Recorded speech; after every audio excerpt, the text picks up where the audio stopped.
ವೀಕ್ಷಕರೆಲ್ಲರಿಗೂ ನಮಸ್ಕಾರ.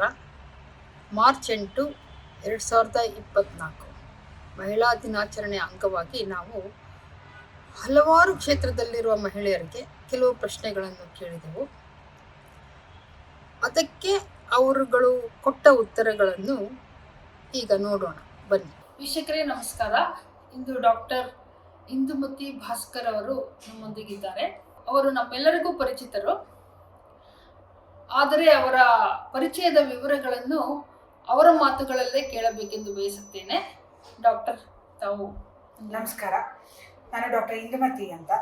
ನಾನು community medicine ಡಿಪಾರ್ಟ್ಮೆಂಟಲ್ಲಿ MD ಮಾಡಿದ್ದೀನಿ. ಬ್ಯಾಂಗ್ಳೂರ್ ಮೆಡಿಕಲ್ ಕಾಲೇಜಲ್ಲಿ MBBS ಮುಗಿಸಿ ಈಗಾಗಲೇ ಒಂದು 7 ವರ್ಷದಿಂದ ವೈದೇಹಿ ಮೆಡಿಕಲ್ ಕಾಲೇಜಲ್ಲಿ ವರ್ಕ್ ಮಾಡ್ತಾ ಇದ್ದೀನಿ ಅಸಿಸ್ಟೆಂಟ್ ಪ್ರೊಫೆಸರ್ ಆಗಿ. ಅದೇ ರೀತಿ ನಮ್ಮದು ಪೇಷಂಟ್ಸ್ ಕ್ಲಿನಿಕ್ಸ್ ಇರುತ್ತೆ, ಬೇರೆ ಬೇರೆ ವೈದೇಹಿದು. ಅದರಲ್ಲೂ ಕೂಡ ಪೇಷಂಟ್ಸ್ನ ನೋಡೋದು ಮತ್ತು ಬೇರೆ ಬೇರೆ ಹೆಲ್ತ್ ಕ್ಯಾಂಪ್ಸ್ ಮಾಡೋದು.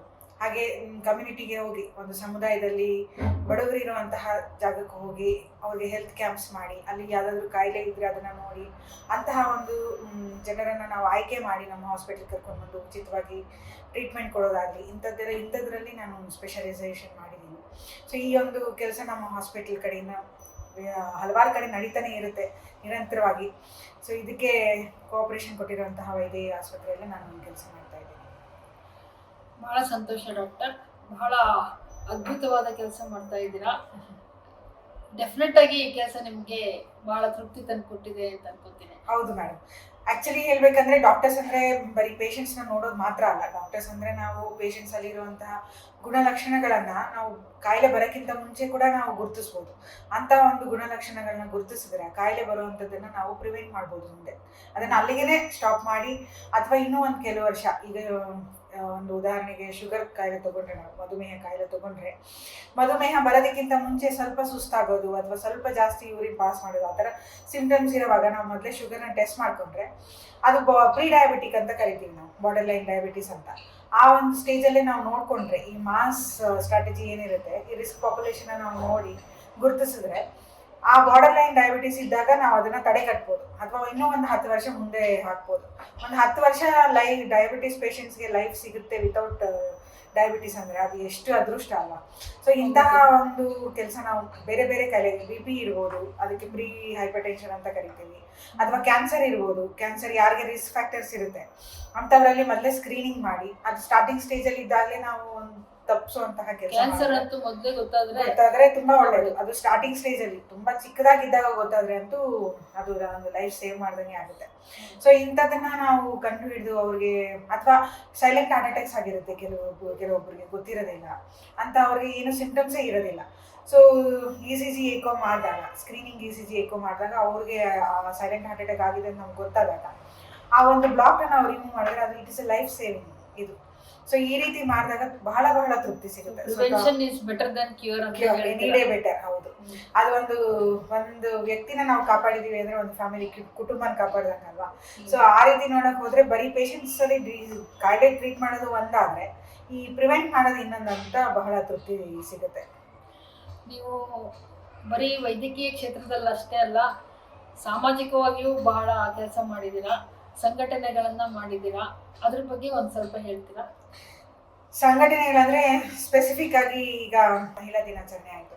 ಸೊ ನಾನು 2 ವರ್ಷದಿಂದ ಅಂದ್ಕೊಂಡಾಗ ಬಹಳಷ್ಟು ಸ್ಲಮ್ಸ್ಗೆ ಹೋಗಿ ನಾವು ಫುಡ್ ಕಿಟ್ಸ್ ವಿತರಣೆ ಮಾಡೋದು, ಮೆನ್ಸ್ಟ್ರುವಲ್ ಹೈಜೀನ್ ಕೆಲಸ, ಅದ್ರ ಬಗ್ಗೆ ಅವೇರ್ನೆಸ್ ಕ್ರಿಯೇಟ್ ಮಾಡುವಂತಹ ಕೆಲಸ ಕೂಡ ನಾನು ಮಾಡಿದ್ದೆ. ನನ್ನ ಒಂದು ಸ್ನೇಹಿತರನ್ನ ಜೊತೆಲಿ ಕರ್ಕೊಂಡು ಹೋಗಿ ಅವರೊಂದಿಗೆ ಅವ್ರಿಗೆ ಗೊತ್ತಿರೋಂತಹ ಮಾಹಿತಿ ನಾವು ಕೊಟ್ಟು, ಅವ್ರಿಗೆ ತಿಳಿದೇ ಇರೋಂತಹ ಮಾಹಿತಿನ ನಾವು ಹೇಳ್ಕೊಟ್ಟು, ಹಾಗೆ ಅವ್ರಿಗೇನಾದರೂ ಡೌಟ್ಸ್ ಇದ್ರೆ ಅದ್ರ ಬಗ್ಗೆ ಎಲ್ಲ ಹೇಳ್ಕೊಟ್ಟು, ಈ ಮೆನ್ಸ್ಟ್ರುವಲ್ ಹೈಜೀನ್ ಅನ್ನೋ ಪ್ರಾಜೆಕ್ಟ್ ಬಹಳ ಸಕ್ಸಸ್ಫುಲ್ ಆಯಿತು. ಅದಾದ್ಮೇಲೆ ಜನ ತಗೊಂಡಿರುವಂತಹ ರೀತಿ ನೋಡಿ ಅವ್ರಿಗೆ ತಿಳುವಳಿಕೆ ಇಲ್ಲದೆ ಇರುವಂತಹ ಜನರಿಗೆ ನಾವು ತಿಳುವಳಿಕೆ ಕೊಟ್ಟಷ್ಟು ಎಷ್ಟು ಇಂಪ್ರೂವ್ಮೆಂಟ್ ಇತ್ತು ನಾಲೆಡ್ಜಲ್ಲಿ ಅನ್ನೋದು ಗೊತ್ತಾದ್ಮೇಲೆ ಇನ್ನೂ ಜಾಸ್ತಿ ಮಾಡಬೇಕು ಅಂತ ನಾವು ಮುಂದುವರಿಸ್ತಾ ಬಹಳ ಜಾಸ್ತಿ ಜಾಗಗಳಿಗೆ ಹೋಗಿದ್ವಿ. ಅದೇ ರೀತಿ ನಮ್ಮ ಸ್ನೇಹಿತರೆಲ್ಲರೂ ಸೇರಿಕೊಂಡು ಯಾಕೆ ನಾವು ಮಹಿಳಾ ಸಂಘಟನೆ ಮಾಡಬಾರ್ದು ಅಂತ ಒಂದು ವುಮೆನ್ಸ್ ಅಸೋಸಿಯೇಷನ್ ಕೂಡ ಮಾಡಿದ್ವಿ. ಈ ಅಸೋಸಿಯೇಷನ್ ಮೂಲಕ ನಾವು ಬಹಳ ಯಾರಿಗೆ ಯಾವ ರೀತಿ ವೈದ್ಯಕೀಯ ಕ್ಷೇತ್ರದಲ್ಲಿ ಅಂತಾನೆ ಅಲ್ಲ, ಬೇರೆ ಯಾವುದಾದ್ರೂ ಸಮಸ್ಯೆಗಳಿದ್ರೆ ಎಲ್ಲರೂ ಸೇರಿ ಒಟ್ಟುಗೂಡಿ ನಾವು ಅದನ್ನು ಬಗೆಹರಿಸಿದ್ವಿ. ಹಾಗೆ ಎಲ್ಲರೂ ಜೊತೆಯಲ್ಲಿ ಸೇರಿಕೊಂಡು, ನಿಮಗೂ ಗೊತ್ತು ಮನೇಲಿಗೆ ಎಷ್ಟು ಪ್ರೆಷರ್ಸ್ ಇರುತ್ತೆ, ಒಂದು ವೈಯಕ್ತಿಕವಾಗಿ ತುಂಬಾ ಇರುತ್ತೆ. ಪ್ಲಸ್ ವರ್ಕಿಂಗ್ ಪ್ಲೇಸ್ ಅಲ್ಲಿ ತುಂಬಾ ಸ್ಟ್ರೆಸ್ ಇರುತ್ತೆ. ಸೊ ಇದೆಲ್ಲದರಿಂದ ಆಚೆ ಬರಬೇಕು ಅಂದ್ರೆ ಒಂದು ಸ್ನೇಹಿತರ ಸಂಘಟನೆ ಆಯ್ತದು, ಜೊತೆಗೂಡಿ ಹಬ್ಬ ಆಚರಣೆ ಮಾಡೋದಿರ್ಬೋದು, ಅಥವಾ ಯಾರಾದ್ರೂ ಒಬ್ಬರು ಟ್ಯಾಲೆಂಟ್ ಇದ್ರೆ ನಾವು ಅದನ್ನ ಮುಂದೆ ತಗೊಂಡ್ ಬರೋದಾಗಿರ್ಬೋದು, ಅಥವಾ ಈಗ ಸಣ್ಣ ಸಣ್ಣ ವುಮೆನ್ ಬಿಸ್ನೆಸ್ ಇರುತ್ತಲ್ಲ ಅದ್ರ ಬಗ್ಗೆ ಇಂಟ್ರಡ್ಯೂಸ್ ಮಾಡೋದಾಗಿರ್ಬೋದು. ಅದರಿಂದ ತುಂಬಾ ಜನ ಮೇಲೆ ಕೂಡ ಬಂದಿದ್ದಾರೆ. ಸೊ ಆ ರೀತಿ ನಾವು ಇಲ್ಲಿ AECS ಲೇಔಟ್ ಅಂತ ಇದೆ, ಆ AECS ಲೇಔಟ್ ಅಲ್ಲಿ ನಾವೆಲ್ಲರೂ ಸ್ನೇಹಿತರು ಸೇರ್ಕೊಂಡು ಒಂದು ಅಸೋಸಿಯೇಷನ್ ಮಾಡಿದ್ವಿ, ಒಂದು 15 ಜನ ಕಮಿಟಿನಲ್ಲಿ. ಅದರಲ್ಲಿ ಒಂದು 250ಕ್ಕೂ ಮೇಲೆ ಮೆಂಬರ್ಸ್ ಇದ್ದಾರೆ. ಆಕ್ಟಿವ್ ಆಗಿ ಅಷ್ಟಿಲ್ಲ ಅದನ್ನು 250 ಜನ ಮೆಂಬರ್ಸ್ ಇದ್ದಾರೆ. ಸೊ ಎಲ್ಲರೂ ಸೇರಿ ಹಬ್ಬ ಹರಿದಿನಗಳ ಆಚರಣೆ, ಹಾಗೆ ಏನಾದರೂ ಕಲ್ಚರಲ್ ಪ್ರೋಗ್ರಾಮ್ಸ್ ಇರ್ಬೋದು, ಮಹಿಳೆಯರಿಗೆ ಸ್ಪೋರ್ಟ್ಸ್ ಇರ್ಬೋದು, ಹಾಗೆ ಅವಾಗ ಸ್ವಲ್ಪ ಅವೇರ್ನೆಸ್ ಟಾಕ್ಸ್ ಕೊಡ್ತಾರೆ ಬೇರೆ ಬೇರೆ ಡಾಕ್ಟರ್ಸ್ ಬಂದು.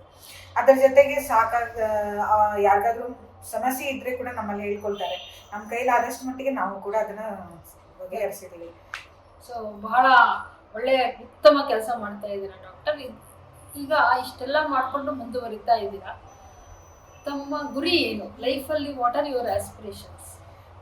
ಮೇಡಮ್, ಆಸ್ಪಿರೇಷನ್ ಲೈಫಲ್ಲಿ ಅಂದರೆ ಒಂದು ಉತ್ತಮ ವೈದ್ಯ ಆಗಬೇಕು ಅಂತ. ಈಗ ಎಷ್ಟೋ ಜನರ ಲೈಫಲ್ಲಿ ಏನೋ ಭಗವಂತನ ಆಶೀರ್ವಾದದಿಂದ ಸ್ವಲ್ಪ ಜನರ ಲೈಫಲ್ಲಿ ನಾನು ಸ್ವಲ್ಪ ಬೆಳಕು ತಂದಿದ್ದೀನಿ ಅಂತ ಅನ್ಸುತ್ತೆ. ಇದೇ ರೀತಿ ಮುಂದಕ್ಕೂ ಇನ್ನಷ್ಟು ಜನರ ಲೈಫಲ್ಲೂ ಸ್ವಲ್ಪ ಬೆಳಕು ತರುವಂತಹ ಕೆಲಸ ಮಾಡಿದ್ರು, ಒಂದು ವೈದ್ಯ ಆಗಿ, ಹಾಗೆ ಒಂದು ಸಮಾಜ ಸೇವಕಿಯಾಗಿ. ಇದು ಬಿಟ್ಟರೆ ನನಗೆ ಬೇರೆ ಏನೇನು ಆಸ್ಪಿರೇಷನ್ ಇಲ್ಲ. ಹಾಗೆ ಎಲ್ಲ ಮಹಿಳೆಯರಿಗೂ ಇರೋ ತರ ಒಂದು ಒಳ್ಳೆ ತಾಯಿ ಆಗ್ಬೇಕು, ಒಂದು ಒಳ್ಳೆ ಗೃಹಿಣಿ ಆಗ್ಬೇಕು ಅನ್ನೋದು ಕೂಡ ಇದೆ. ಸೊ ತಾಯಿಯಾಗಿನೂ ಚಾಲೆಂಜಸ್ ಇರುತ್ತೆ, ಡೆಫಿನೆಟ್ಲಿ ಇರುತ್ತೆ. ಸೊ ಎರಡನ್ನೂ ಹೇಗೆ ಸಮತೋಲನ ಮಾಡ್ಕೊಂಡು ಹೋಗ್ತಾ ಇದ್ದೀರಾ? ನಿಮ್ಗೆ ಏನನ್ಸುತ್ತೆ, ಈಗ ಸ್ತ್ರೀ ಮತ್ತು ಪುರುಷರಲ್ಲಿ ಸಮಾನತೆ ಇದೆ ಅನ್ಸುತ್ತಾ? ಮನೆಯಲ್ಲಿ ಹೆಲ್ಪ್ ಸಿಗುತ್ತಾ ಅಥವಾ ಸಾಮಾಜಿಕವಾಗಿ ಹೆಲ್ಪ್ ಸಿಗುತ್ತಾ?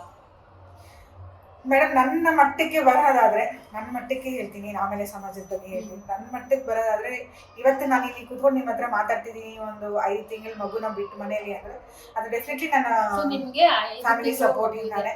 ಹೌದು, 9 ವರ್ಷದ ಮಗು ಇದ್ದಾರೆ, ಒಂದು 5 ತಿಂಗಳ ಮಗನ ಈಗ ತಾಯಿ ಮತ್ತೆ ನಮ್ಮ ಹಸ್ಬೆಂಡ್ ಇಬ್ರು ನೋಡ್ಕೊತಿದ್ದಾರೆ. ಸೊ ಮಕ್ಕಳನ್ನ ನನಗಿಂತ ಜಾಸ್ತಿ ನಮ್ಮ ಹಸ್ಬೆಂಡೇ ನೋಡ್ಕೊಂಡಿರೋದು. ಸೊ ಹಾಗೆ ನೋಡಕ್ ಹೋದ್ರೆ ನಮ್ಮ ಫ್ಯಾಮಿಲಿನಂತೂ ಜೆಂಡರ್ ಈಕ್ವಾಲಿಟಿ ಜಾಸ್ತಿನೇ ಇದೆ. ಪ್ಲಸ್ ಸಪೋರ್ಟ್ ಕೂಡ ತುಂಬಾ ಜಾಸ್ತಿ. ಒಬ್ರಿಗೊಬ್ರಿಗೆ ಅಂಡರ್ಸ್ಟ್ಯಾಂಡಿಂಗ್ ಇರಬೇಕು, ತುಂಬಾ ಮುಖ್ಯ ಆಗುತ್ತೆ. ಹೌದು, ಒಂದು ಹೆಣ್ಣು ಹೊರಗಡೆ ಕೆಲಸ ಮಾಡಿ ಮನೆಗೆ ಬಂದು ಮತ್ತೆ ಮನೆಗೆ ಕೂರ್ಬೇಕು ಅಂದ್ರೆ ಅದು ಅವಳ ಒಂದು ಮಾನಸಿಕ ಆರೋಗ್ಯವನ್ನೇ ತುಂಬಾ ಏರ್ಪೇರ್ ಮಾಡ್ಬಿಡುತ್ತೆ. ಸೊ ಅಂತಹ ಒಂದು ಸಮಯದಲ್ಲಿ ಫ್ಯಾಮಿಲಿ ಸಪೋರ್ಟ್ ಬಹಳ ಮುಖ್ಯ.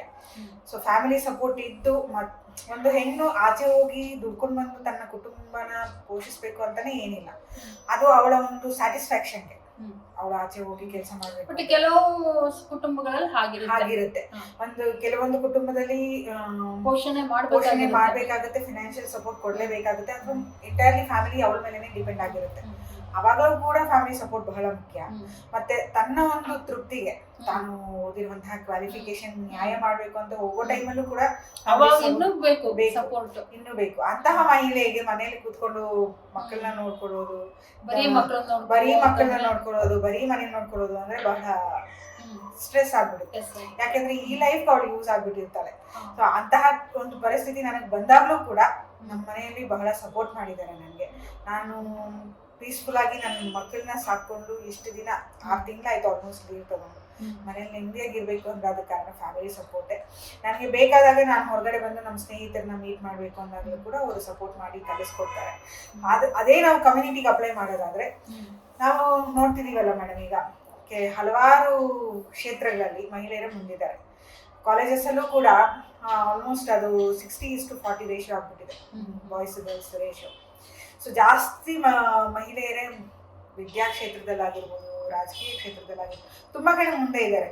ಸೊ ಹಾಗಾಗಿ ಅವರೆಲ್ಲರೂ ಇವತ್ತು ಹೊರಗಡೆ ಬಂದು ಕೆಲಸ ಮಾಡ್ತಿದ್ದಾರೆ, ನೆಮ್ಮದಿಯಾಗಿ ಓದ್ತಿದ್ದಾರೆ ಅಂದ್ರೆ ಅದಕ್ಕೆ ಫ್ಯಾಮಿಲಿ ಸಪೋರ್ಟ್ ಬಹಳ ಮುಖ್ಯ. ಸೊ ಯಾವುದು ಗಾಂಧೀಜಿ ಅವರ ಕನಸಿತ್ತೋ, ಒಂದು ಮಹಿಳೆಯರಿಗೆ ಸ್ವಾತಂತ್ರ್ಯ ಸಿಗ್ಬೇಕು, ಮಹಿಳೆಯರಿಗೆ ಒಂದು ಸಮಾನತೆ ಸಿಗ್ಬೇಕು ಅಂತ, ಅದು ಆಲ್ಮೋಸ್ಟ್ ಈಗ ನಮ್ಮ ಭಾರತ ದೇಶದಲ್ಲಿ ಅಚೀವ್ ಆಗಿದೆ. ಇನ್ನು ಕೆಲವೊಂದು ಕಡೆ ಎಲ್ಲಿ ತಿಳುವಳಿಕೆ ಇಲ್ವೋ ಅಲ್ಲಿ ಇನ್ನೂ ಸ್ವಲ್ಪ ಇದೆ. ಅಂತಹ ಜಾಗದಲ್ಲಿ ವಿದ್ಯಾವಂತರು ಹೋಗಿ ಸ್ವಲ್ಪ ಅವೇರ್ನೆಸ್ ಕೊಟ್ಟು ನಮ್ಮ ಲೈಫ್ ಈ ರೀತಿ ಇದೆ, ನಾವು ಮುಂದೆ ಬಂದು ಓದಿದ್ದಕ್ಕೆ ಇವತ್ತು ನಮ್ಮ ಒಂದು ಮನೆ ಪರಿಸ್ಥಿತಿ ಈ ರೀತಿ ಬೆಳವಣಿಗೆ ಆಗಿದೆ ಅಂತ ನಾವು ಅವೇರ್ನೆಸ್ ಕೊಟ್ರೆ ಅದು ಕೂಡ ಬೆಳವಣಿಗೆ ಬರ್ಬೋದು. ಜೆಂಡರ್ ಈಕ್ವಾಲಿಟಿಗೆ ಸದ್ಯಕ್ಕಂತೂ ಮುಂದಕ್ಕೆ ಇವಾಗಲೂ ಕಂಪೇರ್ ಮಾಡಿದ್ರೆ ಬಹಳ ಬಹಳ ಬಹಳ ಹಿಂದಿನ ಕಾಲಕ್ಕೆ ಕಂಪೇರ್ ಮಾಡಿದ್ರೆ ಈಗ ಬಂದಿದೆ. ಅವೇರ್ನೆಸ್ ಕ್ರಿಯೇಟ್ ಮಾಡಿದ್ರೆ ಇನ್ನೂ ಚೆನ್ನಾಗಿ ಉತ್ತಮಗೊಳ್ಳುತ್ತೆ ಅಂತ ತಾವು ಹೇಳೋದು. ಹೌದು. ಆಯ್ತು, ಒಳ್ಳೇದು. ಈಗ ಸಮಾಜದ ಪಿಡುಗುಗಳನ್ನು ತಗೊಳ್ಳೋಣ. ಯಾವುದು ಸಮಾಜದ ಪ್ರಗತಿಗೆ ತುಂಬಾ ಮಾರಕವಾಗಿದೆ ಅಂತ ಅನ್ಸುತ್ತೆ ನಿಮಗೆ? ನಮ್ಮ ಭಾರತ ದೇಶದಲ್ಲಿ ಈಗಿರೋ ಪರಿಸ್ಥಿತಿ ನೋಡಿದ್ರೆ ನಾವೆಲ್ಲರೂ ಬಾಯಿ ಬಡ್ಕೊಳ್ತಿರೋದು ಕರಪ್ಷನ್. ಸೊ ಯಾವುದೇ ಒಂದು ಪಕ್ಷ ಆಗಿರ್ಬೋದು, ಇಂತಹ ಪಕ್ಷ ಅಂತ ನಾವು ತಗೊಳ್ಳೋದು ಬೇಡ.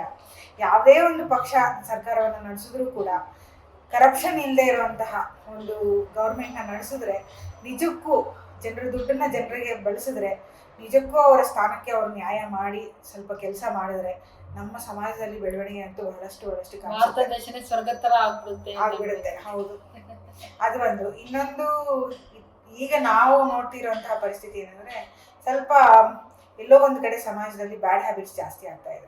ಅದು ಈ ಕಲ್ಚರೈಸೇಷನ್ ಯಾವಾಗ ಆಗ್ತಿದೆ, ವೆಸ್ಟರ್ನ್ ಕಲ್ಚರ್ ಎಲ್ಲ ನಮ್ಮ ದೇಶಕ್ಕೆ ಬಂದು ಅದೆಲ್ಲ ಇನ್ಕಾರ್ಪೊರೇಟ್ ಆಗಿ ಈಗ ಬರೀ ಪುರುಷರು ಅಂತಾನೆ ಅಲ್ಲ, ಮಹಿಳೆಯರಲ್ಲೂ ಕೂಡ ಹಲವಾರು ಬ್ಯಾಡ್ ಹ್ಯಾಬಿಟ್ಸ್ ಇದೆ. ಈಗ ನಾವು ನೋಡ್ಬೋದು, ಯಾವ್ದಾದ್ರು ಒಂದು ಫಾರ್ಮ್ ನಾವು ಮಾಡಬೇಕು OPD ನಲ್ಲಿ ಅಂದ್ರೆ ಅದರಲ್ಲಿ ನಮ್ಮ ಗೈನಕಾಲಜಿ ಡಿಪಾರ್ಟ್ಮೆಂಟ್ ಬರೋದು ಬರೀ ಲೇಡೀಸೇ. ಅಲ್ಲೂ ಕೂಡ ನಾವು ಸ್ಮೋಕಿಂಗ್ SR-ನೋ, ಡ್ರಿಂಕಿಂಗ್ ಆಲ್ಕೋಹಾಲ್ SR-ನೋ.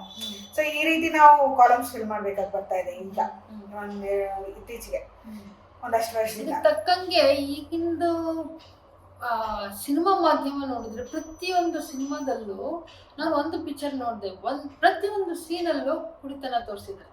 ಅವ್ರು ಖುಷಿಯಾಗಿದ್ದಾಗ ಒಂಥರ ಕುಡ್ತಾ, ಅವ್ರ ದುಃಖದಲ್ಲಿದ್ದಾಗ ಒಂದು ಕುಡ್ತಾ, ಅದೇನೋ ಕುಡಿತನೇ ಜೀವನ ಅನ್ನೋ ತರ ಪ್ರಾಜೆಕ್ಟ್ ಮಾಡ್ತಿದ್ದಾರೆ. ಇದಕ್ಕೂ ಒಂದು ಕಂಟ್ರೋಲ್ ಬರಬೇಕು ಅಂತ ನಿಮ್ಗೆ ಅನ್ಸಲ್ಲ? ಹೌದು ಮೇಡಮ್, ಅದು ಆಕ್ಚುಲಿ ಏನಂದ್ರೆ ಒಂದ್ರ ಮೇಲೆ ಒಂದು ಡಿಪೆಂಡ್ ಆಗಿದೆ. ನಮ್ಮ ನೈಜಾಯಿಕ ಜೀವನ ಮತ್ತೆ ಮಾಧ್ಯಮ ಎರಡು ಒಂದ್ರ ಮೇಲೆ ಒಂದು ಡಿಪೆಂಡ್. ಇದ್ರಲ್ಲಿ ಏನ್ ನಡೆಯುತ್ತೋ ಅದ್ರಲ್ಲಿ ತೋರಿಸ್ತಾರೆ, ಅದ್ರಲ್ಲಿ ಏನ್ ನಡೆಯುತ್ತೋ ಅದ್ರಲ್ಲಿ ಏನ್ ತೋರಿಸ್ತಾರೆ, ಸೊ ಹಾಗಾಗಿ ಏನಾಗಿದೆ, ಇದೆಲ್ಲ ಸೇರಿ ಒಂಥರ ಮಾನಸಿಕ ಒತ್ತಡ ಜಾಸ್ತಿ ಆಗ್ತದೆ ಮನುಷ್ಯರಲ್ಲಿ. ಸೊ ಅದನ್ನ ತಡ್ಕೊಳ್ಳೋದಕ್ಕೆ ಏನೋ ಒಂದು ದಾರಿ ಬೇಕು. ಈಗ ಒಬ್ಬರ ಜೊತೆ ಒಬ್ಬರು ಟೈಮ್ ಸ್ಪೆಂಡ್ ಮಾಡೋಕ್ಕೆ ಟೈಮೇ ಇಲ್ಲ. ಮೋಸ್ಟ್ ಆಫ್ ದ ಟೈಮ್ ನಾವು ಡಿಜಿಟಲ್ ಪ್ಲಾಟ್ಫಾರ್ಮ್ ಅಲ್ಲೇ ಟೈಮ್ ಸ್ಪೆಂಡ್ ಮಾಡ್ತಾ ಇದ್ದೀವಿ. ಸೊ ಒಬ್ಬರ ಜೊತೆ ಒಬ್ಬರು ಮಾತಾಡಿ ಶೇರ್ ಮಾಡಿಕೊಂಡು ಒಬ್ರಿಗೊಬ್ರು ಸಹಾಯ ಮಾಡುವಂತ ಟೈಮ್ ಸಿಗುತ್ತೆ. ಸೊ ಹಾಗಾಗಿ ಏನಾಗುತ್ತೆ, ಇದು ಈಸಿಯೆಸ್ಟ್ ವೇಸ್ ಅಲ್ವಾ, ಕೃತಕವಾಗಿ ಹೋಗ್ತಾರೆ. ಹೌದು, ಇದು ಬಹಳ ಸುಲಭವಾಗಿ ತಗೊಳ್ಳುವಂತಹ ದಾರಿ. ಲೀಗಲ್ ಆಗಿ ನಮ್ಗೆ ಆಲ್ಕೋಹಾಲ್ ಸಿಗುತ್ತೆ, ಲೀಗಲ್ ಆಗಿ ನಮ್ಗೆ ಸಿಗರೇಟ್ ಸಿಗುತ್ತೆ, ಇಷ್ಟು ವಯಸ್ಸು ಮೇಲೆ ಯಾರು ಬೇಕಾದ್ರೂ ತಗೋಬಹುದು ಅಂತಿದೆ. ಸೊ ಹಾಗಾಗಿ ಏನಾಗುತ್ತೆ, ಇದು ಈಸಿ ದಾರಿ ಅಂತ ಹೋಗ್ತಾ ಇದ್ದಾರೆ ಜನ. ಸೊ ಅಲ್ಲಿ ಅದು ಒಂದ್ ಕಡೆ ಹಾಳು ಮಾಡ್ತಾ ಇದ್ರೆ, ಇನ್ನೊಂದು ಕಡೆ ನಮ್ಮ ಒಂದು ಮಾನಸಿಕ ಒತ್ತಡ ಕೂಡ ಇದಕ್ಕೆ ಕಾರಣ. ಬಹಳ ಸಂತೋಷ ಡಾಕ್ಟ್ರೆ, ಇಷ್ಟು ಸಣ್ಣ ವಯಸ್ಸಿನಲ್ಲಿ ನೀವು ಸಾಕಷ್ಟು ಸಾಧನೆ ಮಾಡಿದ್ದೀರಾ. ಹೀಗೆ ಮುಂದುವರಿರಲಿ, ತಮ್ಮ ಸಾಧನೆಯಿಂದ ಸಮಾಜಕ್ಕೆ ಬಹಳ ಉಪಯೋಗ ಆಗಲಿ ಅಂತ ಹಾರೈಸುತ್ತಾ ನಮ್ಮ ಮಾತುಗಳನ್ನು ಮುಗಿಸುತ್ತೇನೆ. Thank you madam. ಜೈ ಜಿನೇಂದ್ರ. ಎಲ್ಲರಿಗೂ ಅಂತಾರಾಷ್ಟ್ರೀಯ ಮಹಿಳಾ ದಿನಾಚರಣೆ ಶುಭಾಶಯಗಳು. I am a mother, wife, daughter, homemaker and an entrepreneur by choice. I represent my company Aris Technologies. My name is Rekha and I've been running this company successfully from 2012. We predominantly cater to corporates for their recruitment and training needs. So it's been around a long while. I started my career stint and 2002, wherein my son was around 1.5 years old. So I was so happy to join that company, but it was short-lived. I had to quit my job within 8 months just because I had to take care of my son Rishabh, who was quite young. I never thought it was a sacrifice. I thought it's my responsibility and my dedication towards my family. I was having a lot of aspirations, and it took me 10 long years to think about restarting something new. That's when I got into this entrepreneurship. So I always aspired to become a homemaker who can use her time into something productive. That's where the whole idea came up. And today I'm glad that to a greater extent I have achieved that. I'm on the go, and I need to go a long way, and it's possible. We can do it. And it all started at home, wherein my family supported me throughout so that I can achieve something in life. Two things are really important in life. One is self-interest to do something. Second is friends and family support. So in my case, I think I got both. I had both. So if we talk about the gender equality in general globally, I feel that the developed countries, we see that women are more powerful, more educated, and more career oriented also. But if we talk about developing countries like India, urban cities are fairly doing well and they are on a progress for sure. But if you look at the rural India, a lot of things have to be done there. The first place where it has to be worked out is at home. The men of the family should push the daughters, encourage the daughters and women of the family to identify their interest and support so that they can achieve their dreams. Society also plays a major role here. Second is like in urban cities now we see that women, they openly get into these jobs and they are seriously focused in their career. That's a very progressive sign. Apart from these things, if you look at, there are so many other issues which has to be addressed. In my opinion, a couple of things which has come to my notice is there's lack of infrastructure. Then more importance can be given to healthcare management and education system and the resource management in general. So which most of the developed countries have taken into account. So if we take care of these things, if the government has to put in their effort or the society or we ourselves as individuals, I can foresee that our country will be economically very strong in another 10 years and it is a very positive sign. Overall, I see that women should be uplifted by one and all, and in particular, every woman should uplift each other. So, in this event of the Women Day, let us all cheer ourselves and enjoy our womanhood. Let's have a glorious Women's Day. Thank you very much. Madhuri ಅವರೇ, ತಮ್ಮ ಕಿರು ಪರಿಚಯನ ನಮ್ಮ ವೀಕ್ಷಕರಿಗೆ ಮಾಡಿಕೊಡ್ಬೇಕಾಗಿದೆ. ನಮಸ್ಕಾರ, ನಾನು ಮಾಧುರಿ. ನಾನು IT software engineer. ನಾನು around 3 years ಇಂದ ಸಾಫ್ಟ್ವೇರ್ ಇಂಡಸ್ಟ್ರಿಯಲ್ಲಿ ವರ್ಕ್ ಮಾಡ್ತಾ ಇದ್ದೀನಿ. ಸೊ ಇಲ್ಲಿ ಕ್ಯಾಪ್ಜೆಮಿನಿ ಅಂತ ಕಂಪನಿ ಹೆಸರು. ತಾವು ಮಾಡ್ತಾ ಇರೋ ಕೆಲಸ ನಿಮಗೆ ಖುಷಿ ಕೊಡ್ತಾ ಇದೆಯಾ? ಖುಷಿ ಕೊಡುತ್ತೆ ಅಂತಲ್ಲ, ಕೊಡುತ್ತೆ, ಬಟ್ ಯಾವಾಗಲೂ ಕೊಡುತ್ತೆ ಅಂತ ಹೇಳಕ್ಕಾಗಲ್ಲ. So it depends on the work ಅಲ್ಲ. So if you are learning something new and doing, so ಅವಾಗ ಖುಷಿ ಆಗುತ್ತೆ, you are doing something. And ಅದೇ if you are doing the same thing daily, so you will get feel bored. Madhuri ಅವರೇ, ನಿಮ್ಮದು ಲೈಫಲ್ಲಿ ಏನು aspirations? So main aspiration ಅಂದರೆ ನಾನು ದಿನ I want to get better of myself. So ಇವಾಗ ನಂದು ಕೆಲಸದಲ್ಲಾಗಲಿ, ಸೊ ಬೇರೆಯವ್ರನ್ನ ಟ್ರೀಟ್ ಮಾಡೋದ್ರಲ್ಲಾಗಲಿ, ಸೊ ಏನಾದರೂ ಕಲಿಯೋದ್ರಲ್ಲಾಗಲಿ, so becoming a better version of myself. ಅಷ್ಟು ಒಂದು ಒಳ್ಳೇದು. ಈಗ ನೀವು ವರ್ಕ್ ಮಾಡ್ತಾ ಇದ್ದೀರಾ ಸುಮಾರು 3 ವರ್ಷದಿಂದ. ಆಮೇಲೆ ಕಾಲೇಜಲ್ಲೂ ಓದಿದ್ರಿ, ಮನೆ ಹೀಗೆಲ್ಲ ತಗೊಂಡ್ರೆ, ಕುಟುಂಬ, ಸಮಾಜ ಎಲ್ಲ ತಗೊಂಡ್ರೆ ನಿಮಗೆ ಹೆಣ್ಣು ಗಂಡಿನ ಮಧ್ಯೆ ಅಸಮಾನತೆ ಇದೆ ಅನ್ನಿಸ್ತಾ ಇದೆಯಾ ಅಥವಾ ಸಮಾನತೆ ಇದೆ ಅನ್ಸುತ್ತಾ? ಇಲ್ಲ. ಸೊ ಇಲ್ಲ ಅಂದ್ರೆ there is no gender equality. ಹೌದಾ? ಹೇಗೆ ಹೇಳ್ತೀರಾ? ಸೊ ಫಸ್ಟ್ ನಾನು ನನ್ನ ಎಕ್ಸಾಂಪಲ್ ತಗೊಳ್ತೀನಿ. ಸೊ ನಾನು ಹುಟ್ಟಿದ ತಕ್ಷಣ, ಸೊ ನಾನು ಹುಡುಗಿಯಾಗಿ ಹುಟ್ಟಿದ್ದೆ. ಸೊ ನಮ್ಮ ಡ್ಯಾಡಿ ಅವ್ರ ಅಮ್ಮ ಅಜ್ಜಿ, ಸೊ ಅವ್ರಿಗೆ ನಮ್ಮ ಡ್ಯಾಡಿ ಅವ್ರಿಗೆ ಫಸ್ಟ್ ಹುಡುಗ ಹುಟ್ಟಿತ್ತಲ್ಲ, so they wanted me to be a boy. So ಅವಾಗಲೇ ನಮ್ಮ ಅಮ್ಮ ಈಗಲೂ ಹೇಳ್ತಿರ್ತಾರೆ, ಸೊ ನಮ್ಮ ಮಗನಿಗೆ ಹುಡುಗ ಹುಡ್ಬೇಕಿತ್ತು, ಸೊ ಹುಡುಗಿ ಹುಟ್ಬಿಟ್ಟಿದ್ದಾಳೆ ಅಂತ. So that still there in my mind and it's still happening in India. So we cannot say there is gender equality. ಆಯ್ತು. ಮತ್ತೆ ವರ್ಕ್ ಪ್ಲೇಸಲ್ಲಿ ಈಕ್ವಾಲಿಟಿ ಇದೆ. ನೀವು ಹೇಗೆ ವರ್ಕ್ ಮಾಡ್ತೀರಾ? ಒಂದು ಹುಡುಗ ಮಾಡಿದ್ರೆ ಅವ್ರನ್ನ ಹೆಚ್ಚು ಹೊಗಳೋದು ಅಥವಾ ಅವ್ರಿಗೆ ಪ್ರಿಯಾರಿಟಿ ಕೊಡೋದು, ಟಾಸ್ಕ್ ಅಸೈನ್ ಮಾಡೋಕ್ಕೆ ಪ್ರಿಯಾರಿಟಿ ಕೊಡೋದು, ಹಾಗೇನಿಲ್ಲ. ಸೊ ವರ್ಕ್ ಪ್ಲೇಸ್ ಅಲ್ಲಿ ಸಾಕಷ್ಟು ಜೆಂಡರ್ ಈಕ್ವಾಲಿಟಿ ಬಂದಿದೆ. in the workplace ಅಲ್ಲಿ in this team I want to tell that ಇನ್ನ ಹೆಣ್ಮಕ್ಳಿಗೆ ಈಕ್ವಾಲಿಟಿ ಜಾಸ್ತಿ ಇದೆ. So we are only women in that team. ಹೌದಾ? ಓಕೆ. So- ನಿಮ್ದು team lead Team lead Mumbai. Lady or Ladies. Both are ladies. ಈಗ ನಾನು for example ಒಬ್ರು new boss ಬರ್ತಾ ಇದ್ದಾರೆ ಅಂತ ನಾನು ಹೇಳ್ತೀನಿ ಅಂದ್ಕೊಳ್ಳಿ. ಈಗ ಮನಸ್ಸಲ್ಲಿ ಅದನ್ನ ಹುಡುಗನ್ ತರ ಇಮ್ಯಾಜಿನ್ ಮಾಡ್ತೀರಾ, ಹುಡುಗಿ ತರ ಇಮ್ಯಾಜಿನ್ ಮಾಡ್ತೀರಾ? ಅದು ಪ್ರಾಬಬ್ಲಿ ಆಕ್ಚುಲಿ ಹುಡುಗನೇ. ಸೊ ನಾವು ಜಾಸ್ತಿ ಗತ್ತು ಎಲ್ಲ ನೋಡೋದು ಹುಡುಗರದೆಲ್ಲ, ಹುಡುಗಿರಲ್ಲಿ ಕಮ್ಮಿ ಅಲ್ಲ. ಹಾ. ಸೊ ಎನಿ ವಾಂಟ್ ಇಮ್ಯಾಜಿನ್ ಹುಡುಗನೇ ಅದು ಮಾಡ್ತೀರಾ? ಸೊ ಇನ್ನು ಜೆಂಡರ್ ಈಕ್ವಾಲಿಟಿ ಮನಸ್ಸುಗಳಲ್ಲೂ ಇನ್ನೂ ಪೂರ್ತಿ ಬರ್ಬೇಕು. ಸ್ವಲ್ಪ ಮ್ಯಾನೇಜರ್ಸ್ ಕೂಡ ನಮ್ಮ ಮ್ಯಾನೇಜರ್ ಇರ್ತಾರಲ್ಲ, ಸೊ ಇದರ ಆಯಿಲ್ ಮೇಲ್ ಅಲ್ಲಿ. ಸೊ ತುಂಬಾ ಮ್ಯಾನೇಜರ್ಸ್ ಕೂಡ ಕಡಿಮೆ ಹೆಣ್ಮಕ್ಳು.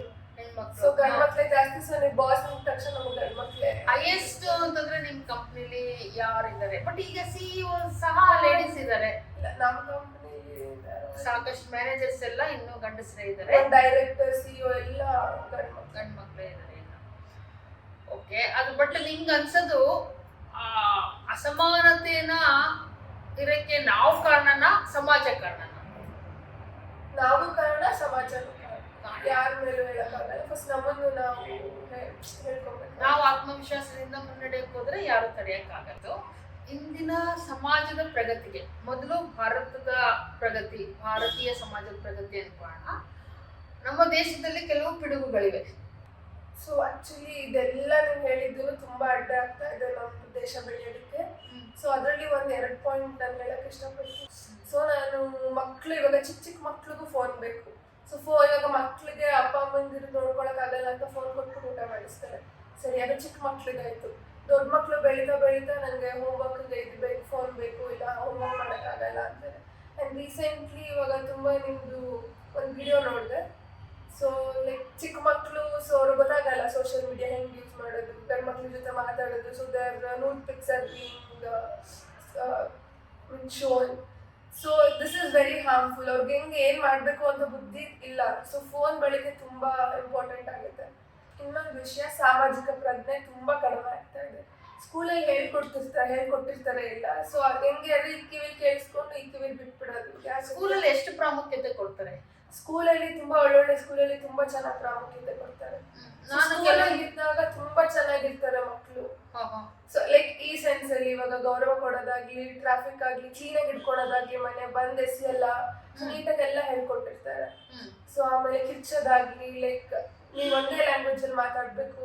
ಸೊ ಶೂಸ್ ಎಲ್ಲ ಒಂದೇ ಕಡೆ ಇಡ್ಬೇಕು. ಸೊ ಸ್ಕೂಲಲ್ಲಿ ಇರುತ್ತೆ. ದೊಡ್ಡವ್ರು ಆಗ್ತಾ ಆಗ್ತಾ ಅದೆಲ್ಲ ಕಡಿಮೆ ಆಗುತ್ತೆ. ಸ್ಕೂಲಿಂದ ಬಂದ ತಕ್ಷಣ ಚೇಂಜ್ ಆಗ್ಬಿಡ್ತಾರೆ ಅಂತೀರಾ? ಬಟ್ ಸ್ಕೂಲಿಂದ ಮಾಡೋದು ಒಳ್ಳೇದಲ್ವಾ? ಅವ್ರ ಮನಸ್ಸಿಗೆ ಹೋಗುತ್ತೆ. ಸೊ ನೀವು ಅದನ್ನೇ ಇಟ್ಕೊಂಡ್ ಬಂದ್ರೆ ಇರುತ್ತೆ. ಸೊ ನೆಕ್ಸ್ಟ್ ಫ್ಯೂಚರ್ಗೆ ನೀವು ಬೇರೆ ಕಡೆ ಹೋಗ್ತೀರಾ. ಸೊ ಅಲ್ಲಿ ನಿಮ್ದು ಫ್ರೆಂಡ್ ಸರ್ಕಲ್ ಚೇಂಜ್ ಆಗುತ್ತೆ. ಸೊ ನಿಮ್ದು ಫ್ರೆಂಡ್ ಸರ್ಕಲ್ ಚೆನ್ನಾಗಿತ್ತು, ಆಮೇಲೆ ನಿಮ್ಗೆ ಇತ್ತು ಅಂದ್ರೆ ಅದು ಕಂಟಿನ್ಯೂ ಆಗುತ್ತೆ. ಇಲ್ಲ ಸ್ಕೂಲಲ್ಲಿ ಕಲ್ತಿದ್ರೆ ಆಮೇಲೆ ಒಂದು ಸ್ವಲ್ಪ ಅದಕ್ಕೆ ಪ್ರೋತ್ಸಾಹ ಕೊಟ್ಟರೆ ಚೆನ್ನಾಗಾಗುತ್ತೆ ಅಂತ ಅನ್ಸುತ್ತೆ. ಅದು ಹಿನ್ನೆಲೆಯಲ್ಲಿ ಇರುತ್ತೆ ನಿಮ್ಮ ಪ್ರಕಾರ. ಆದರೆ ಅದು ಪ್ರೋತ್ಸಾಹ ಇದ್ದಲೇ ಹೊಟ್ಟೋಗುತ್ತೆ. ತುಂಬ ಸಂತೋಷ ಮಾಧುರಿ ಅವರೇ, ನಿಮ್ಮ ಅಭಿಪ್ರಾಯ ನಮ್ಮದೇ ಹಂಚ್ಕೊಂಡಿದ್ದಕ್ಕೆ. ಏನಾದ್ರು ಸಂದೇಶ ಕೊಡೋಕ್ಕಾಗುತ್ತಾ? ಎಸ್, ನಿಮ್ಗೆ ಏನು ಇಂಟ್ರೆಸ್ಟ್ ಇದೆ, ನಿಮ್ಗೆ ಏನು ಮಾಡಬೇಕು ಅಂತ ಲೈಫಲ್ಲಿ ಯಾವತ್ತೂ ಏನು ತಡೆ ಬಂದ್ರೂ ಅದನ್ನು ಸ್ಟಾಪ್ ಮಾಡಬೇಡಿ. So continue until you achieve it. Thank you Madhuri. Thank thank you very much. ಇಂದು ನಾವು ರಾಗಿಣಿ ಪಟ್ಟಣ್ ಶೆಟ್ಟಿ ಅವ್ರ ಮನೆಗೆ ಬಂದಿದ್ದೀವಿ. ರಾಗಿಣಿ ಅವರು ಸಾಫ್ಟ್ವೇರ್ ಇಂಜಿನಿಯರು. ಅವ್ರ ಬಗ್ಗೆ ತಿಳ್ಕೊಳ್ಳೋಕ್ಕೆ ಅವ್ರನ್ನೇ ಕೇಳೋಣ ಬನ್ನಿ. ನಮಸ್ಕಾರ. Myself Ragini.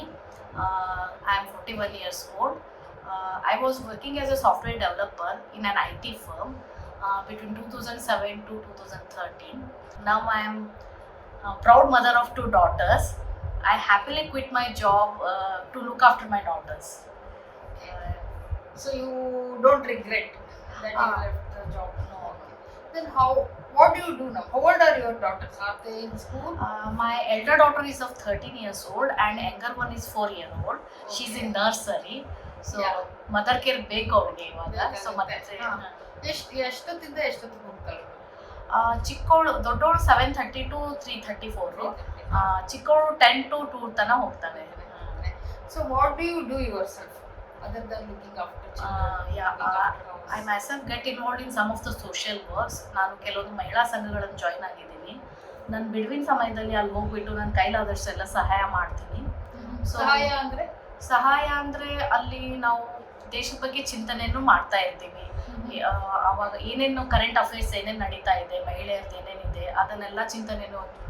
ಆಮೇಲೆ ನಾವು ಇವಾಗ ರೀಸೆಂಟ್ ಒಂದು ಎಕ್ಸಾಂಪಲ್ ಹೇಳ್ಬೇಕಂದ್ರೆ ಸಂಕ್ರಾಂತಿ ಆಯಿತು, ಪೊಂಗಲ್ ಎಲ್ಲ ವಿಶೇಷ, ಎಲ್ಲರ ಮನೆಯಲ್ಲೂ ಪೊಂಗಲ್ ಎಲ್ಲ ರೆಡಿ ಆಗ್ತಾ ಇರುತ್ತೆ. ಬಟ್ ಅವತ್ತು ನಾವು ಚಿಂತನೆ ಮಾಡಿದ್ವಿ, ಇಲ್ಲಿ ನಮ್ಮ ಏರಿಯಾ ಸುತ್ತಮುತ್ತಲೆಲ್ಲ ಸ್ಲಮ್ ಏರಿಯಾ ಇದೆ, ಅವ್ರ ಮನೆಗಳಲ್ಲಿ ಪಾಪ ಅಕ್ಕಿ ಬೇಳೆ ಬೆಲ್ಲ ಎಲ್ಲ ಶಾರ್ಟೇಜ್ ಇರುತ್ತೆ, ಅಥವಾ ಅವ್ರು ಪೊಂಗಲ್ ಮಾಡಲ್ಲ. ಸೊ ನಾವೆಲ್ಲ ಏನು ವಿಚಾರ ಮಾಡಿದ್ವಿ, ನಮ್ಮ ಕೈಲಾದಷ್ಟು ನಮ್ಮ ಮನೆಯಿಂದಾನೆ ನಾವು ಏನು ಗ್ರೋಸರಿ ತಂದಿರ್ತೀವಿ ಅದರಲ್ಲೇನೆ ಸ್ವಲ್ಪ ಅವ್ರಿಗೂ ಒಂದು ಸ್ವಲ್ಪ ಪಾಲು ಕೊಟ್ಟು ಅವರು ಕೂಡ ಹಬ್ಬ ಆಚರಣೆ ಮಾಡಲಿ ಅಂತ ಒಂದು ಯೋಚನೆ ಮಾಡಿದ್ವಿ. ಸೊ ಅದೇ ರೀತಿ ಎಲ್ಲ ನಂತರ ಲೇಡೀಸ್ ಎಲ್ಲ ಅಲ್ಲಿ ತೊಗೊಂಡು ಬಂದ್ವಿ. ಸೊ ಅರೌಂಡ್ 70 kg ಅಕ್ಕಿ, 70 kg ಬೆಲ್ಲ, 70 kg ಬೇಳೆ ಎಲ್ಲ ಆಯಿತು ಕಲೆಕ್ಷನ್ನು. ಸೊ ಅದನ್ನ ನಾವು ಈಚು ಒಂದು ಪಾಕೆಟಲ್ಲಿ ಎಲ್ಲ 3 ಪೊಂಗಲ್ ಮಾಡೋಕ್ಕೆ ಏನೇನು ನೆಸೆಸರಿ ಇದೆ ಎಲ್ಲ ಅಷ್ಟಷ್ಟು ಒಂದು ಅಳತೆ ಕಪ್ ಒಯ್ದಿದ್ವಿ. ಅದನ್ನೆಲ್ಲ ಹಾಕ್ಬಿಟ್ಟು ಒಂದು ಸುಮಾರು 150 ಪ್ಯಾಕ್ಸ್ ರೆಡಿ ಆದವು ಆ ಥರ. ಸೊ ಅದನ್ನು ತೊಗೊಂಡ್ಬಿಟ್ಟು ಇಲ್ಲಿ ಸ್ಲಮ್ ಏರಿಯಾ ಇದೆ ನಮ್ಮ ಲೇಔಟ್ ಆಜುಬಾಜು. ಸೊ ಅಲ್ಲಿ ಹೋಗ್ಬಿಟ್ಟು ಆ ಹೆಣ್ಮಕ್ಳಿಗೆ ಹೋಗಿ ಕೊಟ್ರೆ ಆ ಆನಂದ, ಆ ಖುಷಿ. ಹೌದು, ನಾವು ನಮ್ಮ ಓನ್ ಬೈಕಲ್ಲಿ ಸ್ಕೂಟಿಯಲ್ಲಿ ಹೋಗ್ಬಿಟ್ಟು ಇಂತಿಷ್ಟು ಜನ, ನನಗೆ ಒಂದು 15 ಪ್ಯಾಕು 25 ಪ್ಯಾಕ್ಸು ಆ ಥರ ಎಲ್ಲ ಅಸೈನ್ ಮಾಡಿರ್ತಾರೆ, ಅದನ್ನು ಹೋಗ್ಬಿಟ್ಟು ಅಷ್ಟು ಮನೆ ಕವರ್ ಮಾಡ್ಬೇಕು ನಾನು. ಸೊ ಆ ಥರ ಹೋಗ್ಬಿಟ್ಟು ಕೊಟ್ಟು ಆ ಥರ ಎಲ್ಲ ಮಾಡಿ ಅದೊಂಥರ ಏನೋ ಸ್ಯಾಟಿಸ್ಫ್ಯಾಕ್ಷನ್ ಮೇಡಮ್. ಸಂತೋಷ. What is your aspirations for life? Actually, my biggest aspiration is to roam around the world actually. But before that, I would like to explore each corner of India. ನನಗೆ ಐತಿಹಾಸಿಕ ಸ್ಥಳಗಳನ್ನು ಮತ್ತು archaeological museum visit ಮಾಡೋದಂದ್ರೆ ತುಂಬ ಇಷ್ಟ. ಏನಕ್ಕೆ? ಅದೇನೋ ನನಗೇನೋ ಸೆಳೆತ. ಆವಾಗಿನ ಜನರು ಹೇಗಿದ್ರು, ಏನು ಮಾಡ್ತಾ ಇದ್ರು, ಅವ್ರದ್ದು ಯೋಚನಾ ಶಕ್ತಿ ಮತ್ತು ಅವ್ರ ಫ್ಯೂಚರ್ ಬಗ್ಗೆ ಇರೋ ಕಾಳಜಿ, ಎಷ್ಟೊಂದೆಲ್ಲ ಅವಾಗೇ ಸಾಧನೆಗಳಿತ್ತು. ನಾವು ಈಗ ಬಳಸ್ತಾ ಇದ್ದೀವಿ ಅದನ್ನ, ಬಟ್ ಅವರು ಆ ಕಾಲದಲ್ಲೇ ಆ ಥರ ಮಿಕ್ಸಿ ಈ ಥರ ಒಂದು ಎಕ್ಸಾಂಪಲ್ ತಗೊಂಡ್ರೆ ಆ ಥರ ಎಲ್ಲ ಮಾಡಿದ್ದಾರೆ ಅವರು. ಅದು ಎಷ್ಟೊಂದು ಅವ್ರದ್ದು ಬುದ್ಧಿಮಟ್ಟ ಎಷ್ಟಿತ್ತು, ಹೇಗಿತ್ತು ಅಂತ ನನಗೇನೋ ಥ್ರಿಲ್ ಆಗುತ್ತೆ. ಆ ಥರ ಎಲ್ಲ ನನಗೆ ಇಷ್ಟ. ಆಮೇಲೆ ಐತಿಹಾಸಿಕ ಸ್ಥಳಗಳಲ್ಲಿ ಯುರೋಪಲ್ಲಿ ತುಂಬ ಇದೆ, ಅದನ್ನೆಲ್ಲ ನೋಡ್ಬೇಕಂತ ಆಸೆ. ಹೀಗೆ ನೋಡೋಣ, ಪಾಸ್ಪೋರ್ಟ್ ಎಲ್ಲ ರೆಡಿ ಇದೆ. ನಿಮಗೆ ಇದನ್ನ ನೀವು ಪೂರ್ಣಗೊಳಿಸ್ತೀರಾ ಅನ್ನೋದು ಕಾನ್ಫಿಡೆನ್ಸ್ ಇದೆ. ಯಾಕಂದ್ರೆ ನನ್ನ ಹಸ್ಬೆಂಡ್ ತುಂಬಾ ಕೋಆಪರೇಟಿವ್ ಇದ್ದಾರೆ. ಆ್ಯಂಡ್ ಐ ರಿಕ್ವೆಸ್ಟೆಡ್ ಹಿಮ್, ನಾನು ಸೋಲೋ ಟ್ರಿಪ್ಪು ಮಾಡ್ಬೇಕಂತಾನು ಹೇಳಿದ್ದೀನಿ, ಅದಕ್ಕೂ ಕೂಡ ಅಗ್ರಿ ಆಗಿದ್ದಾರೆ. ಇದು ಕುತೂಹಲಕಾರಿ ವಿಷಯ. ಹೌದು, ನನ್ನ ಚಿಕ್ಕ ಮಗುನವ್ರು ನೋಡ್ಕೋತೀನಿ ಅಂತ ಹೇಳಿದ್ದಾರೆ. ಸೊ ನೋಡೋಣ, ದೇವ್ರ ದಯೆ ಇದ್ರೆ ಅದು ಕೂಡ ಆಗುತ್ತೆ. ಒಳ್ಳೇದು. ಹಾಗಾದ್ರೆ ಜೆಂಡರ್ ಈಕ್ವಾಲಿಟಿ ಅಂದ್ರೆ ಸ್ತ್ರೀ ಪುರುಷರು ಸಮಾನತೆ ಇದೆ ಅಂತ ನಿಮ್ಗೆ ಅನ್ನಿಸ್ತಿದೆ? ಭಾರತದಲ್ಲಂತೂ ಇಲ್ಲ ಮೇಡಮ್. ನಾನು ಎಕ್ಸಾಂಪಲ್ ಸಾಕಷ್ಟು ಉದಾಹರಣೆಗಳನ್ನು ನಿಮಗೆ ಕೊಡ್ಬೋದು. You can take example of Indian cinema. Either it could be a Bollywood, Sandalwood or Kollywood. ಎಲ್ಲದರಲ್ಲೂ ಒಬ್ಬ ನಾಯಕ ನಟನಿಗೆ ಏನು ಸಂಭಾವನೆ ಸಿಗುತ್ತೆ, ಒಬ್ಬ ನಾಯಕಿ ನಟ ಅಷ್ಟೇ ಕೆಪಬಲ್ ಇದ್ರೂ ಕೂಡ ಅವಳಿಗೆ ಅದು ಸಿಗಲ್ಲ. ಹಾಗೆ ಕೂಡ ನೀವು ಸ್ಪೋರ್ಟ್ಸ್ ಸೆಕ್ಟರಲ್ಲಿ ತಗೊಂಡ್ರೆ ಕೂಡ ಅಲ್ಲಿನೂ ಬಯಾಸಿಂಗ್ ನಡೀತಾ ಇದೆ. ನೀವು ಇಂಡಿಯನ್ ಮೆನ್ಸ್ ಕ್ರಿಕೆಟ್ ಟೀಮ್ಗೆ ಯಾವ ರೀತಿ ಹೈಪ್ ಇದೆ, ಅವ್ರಿಗೆ ಯಾವ ಥರ ಸಂಭಾವನೆ ಕೊಡ್ತಾರೆ, ಅಡ್ವರ್ಟೈಸ್ಮೆಂಟ್ ಅಪಾರ್ಚುನಿಟಿ ಸಿಗುತ್ತೆ, ಆ ಥರ ನಾವು ವುಮೆನ್ಸ್ ಕ್ರಿಕೆಟ್ ಟೀಮ್ಗೆ ಇಲ್ಲ. ಆ ಥರ ಬಯಾಸಿಂಗ್ ನಡೀತಾ ಇದೆ ಅಲ್ಲಿ ಕೂಡ. ನಾವು ಅದನ್ನೆಲ್ಲ ಹೋಗ್ಲಾಡಿಸ್ಬೇಕು, ಅವ್ರಿಗೂ ಈಕ್ವಲ್ ಅಪಾರ್ಚುನಿಟಿ ಕೊಡಬೇಕು. ಆ ಥರ ಎಲ್ಲ ಮಾಡಿದರೆ ಎಲ್ಲ ಸೆಕ್ಟರಲ್ಲಿ ಕೂಡ ಇಂಪ್ರೂವ್ಮೆಂಟ್ ಆಗುತ್ತೆ. ಹಾಗೆ ರೀತಿ ಈ ಬಯಾಸಿಂಗ್ ಏನಕ್ಕಿದೆ ಅಂತ ಹೇಳ್ತಾ ಇದ್ದೀನಿ ಅಂದರೆ, ಭಾರತದಲ್ಲಿ ಇನ್ನೂ ಉತ್ತರ ಭಾರತದಲ್ಲಿ ಹೆಣ್ಣು ಭ್ರೂಣ ಹತ್ಯೆ ಇನ್ನೂ ಕೂಡ ನಡೀತಾ ಇದೆ. ಸಾಕಷ್ಟು ಎಕ್ಸಾಂಪಲ್ಸ್ ನಾವು ಪೇಪರಲ್ಲಿ ನೋಡ್ಬೋದು. ಅದನ್ನೆಲ್ಲ ಸ್ಟಾಪ್ ಮಾಡಲೇಬೇಕಾಗುತ್ತೆ. ನಾವು ಇಂಡಿಯಾ ಗ್ರೋತ್ ಆಗಬೇಕಂದ್ರೆ ಅದನ್ನೆಲ್ಲ ಸ್ಟಾಪ್ ಮಾಡಬೇಕು. ಹಾಗೆ ಸ್ಟ್ರಿಕ್ಟ್ ರೂಲ್ಸ್ ತರಬೇಕಾಗುತ್ತೆ ಗೌರ್ಮೆಂಟಿಂದಾನೇ. ಆ ಥರ ಭಾಗಿಯಾಗಿರೋರು ಕೂಡ, ಡಾಕ್ಟರ್ ಆಗಲಿ ಅಥವಾ ಅವ್ರ ಮನೆಯವರು, ಗಂಡನ ಮನೆಯವರಾಗಲಿ, ಯಾರೇ ಆದರೂ ಆ ರೀತಿ ಆ ಕೃತ್ಯದಲ್ಲಿ ಭಾಗವಾಗಿದ್ದರೆ ಅವ್ರಿಗೆಲ್ಲ ಕಠಿಣವಾದ ಶಿಕ್ಷೆಯನ್ನು ಕೊಡಬೇಕು. ಆ ರೀತಿ ಮಾಡಿದಾಗ ಮಾತ್ರ ಇದೆಲ್ಲ ಸ್ಟಾಪ್ ಆಗುತ್ತೆ. ಈಗ ಒಂದು ಅಸಮಾನತೆ, ಸ್ತ್ರೀ ಪುರುಷರ ಅಸಮಾನತೆ ಸಮಾಜದಲ್ಲಿ ಇಲ್ಲ ಅಂತ ಹೇಳ್ತಾ ಇದ್ದೀರಾ ನೀವು. ಮನೆಯಲ್ಲಿ ಕುಟುಂಬದಲ್ಲಿ ತಗೊಂಡಾಗ ಹೆಂಗ ಅನ್ಸುತ್ತೆ ನಿಮ್ಗೆ? ನಿಮ್ದಷ್ಟೇ ಮನೆ ಹೇಳ್ಬೇಕಾಗಿಲ್ಲ, ಜನರಲ್ಲಿ ನೀವು ಸುತ್ತಮುತ್ತಲೂ ನೋಡ್ತೀರಾ, ಹೆಂಗಸರು ಹೋಗ್ತಾರೆ ಹೊರಗೆ, ಪುರುಷರು ಹೋಗ್ತಾರೆ, ಒಬ್ರಿಗೊಬ್ರು ಹೇಗೆ ಸಹಾಯ ಮಾಡ್ತಿದ್ದಾರೆ ಮನೆಯಲ್ಲಿ, ಇದ್ರ ಬಗ್ಗೆ ಹೇಗೆ ಅನ್ಸುತ್ತೆ ನಿಮಗೆ? ಇಲ್ಲ, ಈ ಸಿಟಿ ಲೆವೆಲಲ್ಲಿ ನೋಡ್ಬೇಕಾದ್ರೆ ಇದು ಸ್ವಲ್ಪ ಕಮ್ಮಿ ಇದೆ ಬಯಾಸಿಂಗು. ಯಾಕಂದ್ರೆ ನಾನು ಕೂಡ 2 ಹೆಣ್ಮಕ್ಳ ತಾಯಿ ಇದ್ದೀನಿ. ನಾನು ಎಲ್ಲ ಸರ್ವೆ ಮಾಡಿಬಿಟ್ಟು ಒಳ್ಳೆ ಸ್ಕೂಲ್ಗೆ ಹಾಕಿರ್ತೀವಿ. ಆ ಥರ ಈ ರೀತಿ ನನ್ನ ಸುಮಾರು ಫ್ರೆಂಡ್ಸ್ ಇದ್ದಾರೆ, ಅವ್ರಿಗೆ ಒಂದು ಗಂಡು ಒಂದು ಹೆಣ್ಣು ಇದ್ರೆ ಅವರಲ್ಲೇನ ಆ ಮನೇಲಿ ಬಯಾಸಿಂಗ್ ನೋಡಲ್ಲ. ಗಂಡು ಮಗುಗೆ ಯಾವ ಥರ ಶಾಲೆಯಲ್ಲಿ ಹಾಕಿದ್ದಾರೆ, ಹೆಣ್ಮಗುಗೂ ಕೂಡ ಅದೇ ಸ್ಕೂಲಲ್ಲೆಲ್ಲ ಹಾಕಿರ್ತಾರೆ. ಈ ಥರ ಎಲ್ಲ ನೋಡ್ಬೋದು ನಾವು. ಬಟ್ ಸ್ವಲ್ಪ ಹಳ್ಳಿ ಈ ಕಡೆಯಲ್ಲೆಲ್ಲ ಈ ಥರ ಇನ್ನೂ ಇದೆ ಬಯಾಸಿಂಗ್. ಗಂಡು ಮಗುಗೆ ಒಳ್ಳೆ ಹಾಸ್ಟೆಲು, ಒಳ್ಳೆ ಸ್ಕೂಲ್ಗೆ ಕಳ್ಸೋದು, ಹೆಣ್ಮಕ್ಳಿಗೆ ಒಂದು ರೀತಿ ಒಂದು PUC ಆದಮೇಲೆ ಮದುವೆ ಮಾಡಿ ಕಳಿಸ್ಬಿಡೋದು, ಅವಳಿಗೆ ಫುಲ್ ಡಿಗ್ರಿ ಆಗೋವರೆಗೂ ವೆಯ್ಟ್ ಮಾಡಲ್ಲ ಪೇರೆಂಟ್ಸು ಹಳ್ಳಿ ಕಡೆಯಲ್ಲೆಲ್ಲ. ಆ ರೀತಿನೂ ಬಯಾಸಿಂಗ್ ಇದೆ. ಇಷ್ಟು ವಿಷಯದಲ್ಲಿ ನಿಮಗೆ ಬಹಳ ಕನ್ಸರ್ನ್ ಇರೋದು ನಿಮಗೆ ಯಾವುದು ಅನ್ಸುತ್ತೆ? ನನಗೆ ಕರಪ್ಷನ್ ತುಂಬ ಕನ್ಸರ್ನ್ ಇದೆ. ಅದನ್ನೇ ನಮಗೆ ಹಿನ್ನಡೆತೆ ಆಗ್ತಾ ಇದೆ ಅನಿಸ್ತಾ ಇದೆ. ನಾವು ಭಾರತ ದೇಶದ ಗ್ರೋತ್ಗೆ ಇದು ತುಂಬ ಅಫೆಕ್ಟ್ ಆಗ್ತಾ ಇದೆ. ಬೇರೆ ದೂರ ಹೋಗೋದು ಬೇಡ, ನಮ್ಮ ಲೇಔಟಲ್ಲೇ ಎಕ್ಸಾಂಪಲ್ ತೊಗೊಂಡ್ರೆ ನಾವು ಈ ಕರಪ್ಷನ್ದಿಂದಾಗೇ ಇವಾಗ ಇಲೆಕ್ಷನ್ ಹತ್ರ ಬರ್ತಾ ಇದ್ದ ಹಾಗೆ ರೋಡೆಲ್ಲ ಸರಿ ಹೋಗ್ಬಿಡುತ್ತೆ, ವಾಟರ್ ಟೈಮ್ ಸರಿ ಬರ್ತಾ ಇರುತ್ತೆ, ಆ ಥರ ಎಲ್ಲ ಆಗುತ್ತೆ. ಅದೇ ಇಲೆಕ್ಷನ್ ಆದ ಮಾರನೇ ದಿನದಿಂದನೇ ನಮ್ಗೆ ಕೇಳೋರೇ ಇರಲ್ಲ, ಓಟೆಲ್ಲ ಹಾಕ್ಬಿಟ್ವಾ ಮುಗೀತು, ಯಾರು ಹೊಳ್ಳಿ ಬರಲ್ಲ, MLAನೂ ಬರಲ್ಲ, MP ನೂ ಬರಲ್ಲ. ಸೊ ಒಂದು ಯಾರೋ ಏನೋ ಒಂದು ಪೈಪ್ಲೈನ್ ಕಣಕ್ಕೆ ಎಲ್ಲ ಹೆಡ್ಬಿಟ್ಟಿರ್ತಾರೆ ರೋಡನ್ನು. ಅದನ್ನ ಯಾರೂ ಮುಚ್ಚಲ್ಲ, ಅದನ್ನ ರಿಪೇರಿ ಮಾಡಲ್ಲ, ಕೇಳೋರಿರಲ್ಲ. ಆಮೇಲೆ ನೀರು ಮತ್ತೆ 15 ಒಂದು ತಿಂಗಳಿಗೆ ಒಂದ್ಸಲ ಬರೋಕ್ಕೆ ಸ್ಟಾರ್ಟ್ ಆಗುತ್ತೆ. ಆಮೇಲೆ ಈ ಕರಪ್ಷನ್ ಆ್ಯಕ್ಚುಲಿ ಇದು ನಮ್ಮದು ರೆಸಿಡೆನ್ಷಿಯಲ್ ಏರಿಯಾ ಮೇಡಮ್. ಇದು ಒಂದು 10 ಇಯರ್ಸ್ ಮುಂಚೆ ನೋಡಿದ್ರೆ ನೀವು ತುಂಬ ಪೀಸ್ಫುಲ್ ಇತ್ತು ಏರಿಯಾ. ಬಟ್ ಇವಾಗ ನೋಡಿದ್ರೆ ಇದು ಇಷ್ಟು ಕ್ರೌಡೆಡ್ ಆಗಿಬಿಟ್ಟಿದೆ ಅಂದರೆ ಬಿಕಾಸ್ ಆಫ್ ಕರಪ್ಷನ್ ಅಂತಲೇ ಹೇಳೋದು ನಾನು. ಯಾಕಂದರೆ as per the government rule ಇದು ರೆಸಿಡೆನ್ಷಿಯಲ್ ಏರಿಯಾವನ್ನು ನೀವು ಕಮರ್ಷಿಯಲ್ ಆಗಿ ಪರ್ಮಿಷನ್ ಕೊಡೋಕ್ಕೆ ಸಾಧ್ಯ ಇಲ್ಲ. ಬಟ್ ಇವಾಗ ಏನು ಮಾಡಿಬಿಟ್ಟಿದ್ದಾರೆ, ಸಬ್ ರಿಜಿಸ್ಟ್ರ್ ಆಫೀಸಲ್ಲೆಲ್ಲ ತೊಗೊಂಡ್ಬಿಟ್ಟು ಲಂಚ ಎಲ್ಲ ಸ್ವೀಕಾರ ಮಾಡಿ PGಗಳಿಗೆಲ್ಲ ಕೊಟ್ಬಿಟ್ಟಿದ್ದಾರೆ. ಅಂದರೆ ಇವಾಗ 3 ಫ್ಲೋರ್ಸ್ ಅಷ್ಟೇ ಇರಬೇಕು ಒಂದು ಬಿಲ್ಡಿಂಗಿಗೆ, ಒಂದು ಸ್ಕ್ವೇರ್ ಫುಟ್. ಬಟ್ ಅದನ್ನ 4, 6 ಆ ಥರ ಎಲ್ಲ ಮಾಡಿಬಿಟ್ಟು ಅದು PG ಆಗಿ ನೋಡ್ತಾ ಇದ್ದೇನೆ. ಬಟ್ ಇದನ್ನ ತಡೆಯಕ್ಕೆ ನಾವೇನ್ ಮಾಡ್ಬೋದು ಅಂತ ನಿಮ್ಮ ಅಭಿಪ್ರಾಯ? ನಾವೇನಂದ್ರೆ ಆ್ಯಕ್ಚುಲಿ ಲಂಚ ಕೊಡಬಾರ್ದು, ಆ ಅಧಿಕಾರಿಗಳು ಲಂಚ ಸ್ವೀಕಾರ ಮಾಡಬಾರ್ದು. ಹಾಗೇನಾದರೂ ಆದರೆ ಒಂದು ಕಠಿಣ ಅದಕ್ಕೆ ಕಾನೂನು ಆಗಬೇಕು. ಯಾರಾದರೂ ಈ ಥರ ಇನ್ವಾಲ್ವ್ ಇದ್ದರೆ ಅವರಿಗೆ ಒಂದು ಸಜಾ ಆಗಬೇಕು. ಒಂದು ಇವಾಗ ಫಾರ್ ಎಕ್ಸಾಂಪಲ್ ಎಲ್ಲ ದುಬೈಯಲ್ಲೆಲ್ಲ ನೋಡ್ತೀವಿ, ಆ ಕಡೆ ಎಲ್ಲ ಗಲ್ಫ್ ಕಂಟ್ರಿಗಳಲ್ಲೆಲ್ಲ ಕಾನೂನು ಕ್ರಮ ಕಠಿಣ ಇರೋದಕ್ಕೋಸ್ಕರ ಅಲ್ಲಿ ಕ್ರೈಮ್ ಆಗಲ್ಲ, ಆಸ್ ವೆಲ್ ಆಸ್ ಈ ಥರ ಏನು ತಪ್ಪು ಆಗಲ್ಲ. ಅದೇ ರೀತಿ ನನಗೆ ನೀವು ಒಂದು ಹೇಳಿ ತುಂಬ ಇಷ್ಟ ಆಯಿತು, ಇನ್ನೊಂದು ಸೋಷಿಯಲ್ ಅವೇರ್ನೆಸ್ಸು. ಅದು ಏನಂದರೆ ನಾವು ಈ ಮಕ್ಕಳಲ್ಲಿ ಚಿಕ್ಕವರು ಇರಬೇಕಾದ್ರೆ ಎಜುಕೇಷನಲ್ಲಿ ಒಂದು ಸಬ್ಜೆಕ್ಟ್ ಆಗಿ ಇಂಟ್ರೊಡ್ಯೂಸ್ ಮಾಡಬೇಕು. ಈ ಹೇಗೆ ಜಪಾನಲ್ಲಿ ಚೈನಾದಲ್ಲೆಲ್ಲ ಚಿಕ್ಕವರು ಇದ್ದಾಗಿಂದಾನೆ ಮ್ಯಾನರ್ಸು ಕಸ ಎಲ್ಲ ಆ ಥರ ಸಣ್ಣವ್ರು ಇರ್ಬೇಕಾದ್ರೆ ಸ್ಕೂಲಲ್ಲಿ ಕಲಿಸ್ತಾ ಇದ್ರು, ಈಗ ಅದನ್ನ ಕಲಿಸಿದ್ರೆ ಇವಾಗಿಲ್ಲ. ನನ್ನ ಎಜುಕೇಶನ್ ಸಿಸ್ಟಮ್ ಅಲ್ಲಿ ಅಂತೂ ಆ ಥರ ಒಂದು ಇರಲಿಲ್ಲ ಸಬ್ಜೆಕ್ಟು. ಇವಾಗ ಲೌಡಾಗಿ ಮ್ಯೂಸಿಕ್ ಹಾಕೋದು, ಮ್ಯಾನರ್ಸು, ಕಸ ಚೆಲ್ಲೋದು, ಈ ಥರ ಟ್ರಾಫಿಕ್ ಸಿಗ್ನಲ್, ಇವೆಲ್ಲ ಸ್ವಲ್ಪ ಪ್ರಯಾರಿಟಿ ಬೇಸ್ಡ್ ಪ್ರಾಕ್ಟಿಕಲ್ ಅಪ್ರೋಚ್ ಕೊಡಬೇಕು ಮಕ್ಕಳಿಗೆ. ಚಿಕ್ಕವರು ಇದ್ದಾಗಿಂದ ನಾವು ಸೌಜನ್ಯತೆ ಅನ್ನೋದನ್ನ ಕಲಿಸ್ಬೇಕು. ಬಹಳ ಸಂತೋಷ ರಾಗಿಣಿಯವರೇ, ನಿಮ್ಮ ಜೊತೆ ಇಲ್ಲಿ ತನಕ ಚರ್ಚೆ ಮಾಡಿ ಬಹಳ ವಿಷಯಗಳು ಹೊರಗೆ ಬಂದವು, ಅದರಿಂದ ಬಹಳ ಸಂತೋಷ. ನನಗೂ ಈ ಅಪಾರ್ಚುನಿಟಿ ಕೊಟ್ಟದಕ್ಕೆ ಧನ್ಯವಾದಗಳು. Thank you. ವೀಕ್ಷಕರೇ, ಇಂದು ನಾವು ಪದ್ಮಾ ನಾಗರಾಜ್ ಅವ್ರ ಜೊತೆ ಮಾತಾಡಿಸ್ತಾ ಇದ್ದೀವಿ. ಅವರು ಉತ್ತಮ ಮನೆ ಕೆಲಸದವರು, ಬಹಳ ಶ್ರದ್ಧೆಯಿಂದ ಎಲ್ಲರ ಮನೆ ಕೆಲಸ ಮಾಡ್ತಾರೆ. ಅವರ ಅಭಿಪ್ರಾಯಗಳನ್ನು ಈ ಮಹಿಳಾ ದಿನಾಚರಣೆ ದಿನ ಕೇಳೋಣ ಬನ್ನಿ. ತಮ್ಮ ಹೆಸರು? ಪದ್ಮಾ ನಾಗರಾಜ್. ನಿಮಗೆ ಮಕ್ಕಳಿದೆಯಾ? 2 ಮಕ್ಕಳು ಇದ್ದಾರೆ. ಗಂಡು ಮಕ್ಕಳ ಹೆಣ್ಮಕ್ಳ? ಗಂಡು ಮಕ್ಕಳು. ಏನು ಓದ್ತಾ ಇದ್ದಾರೆ? 8th class, 6th class.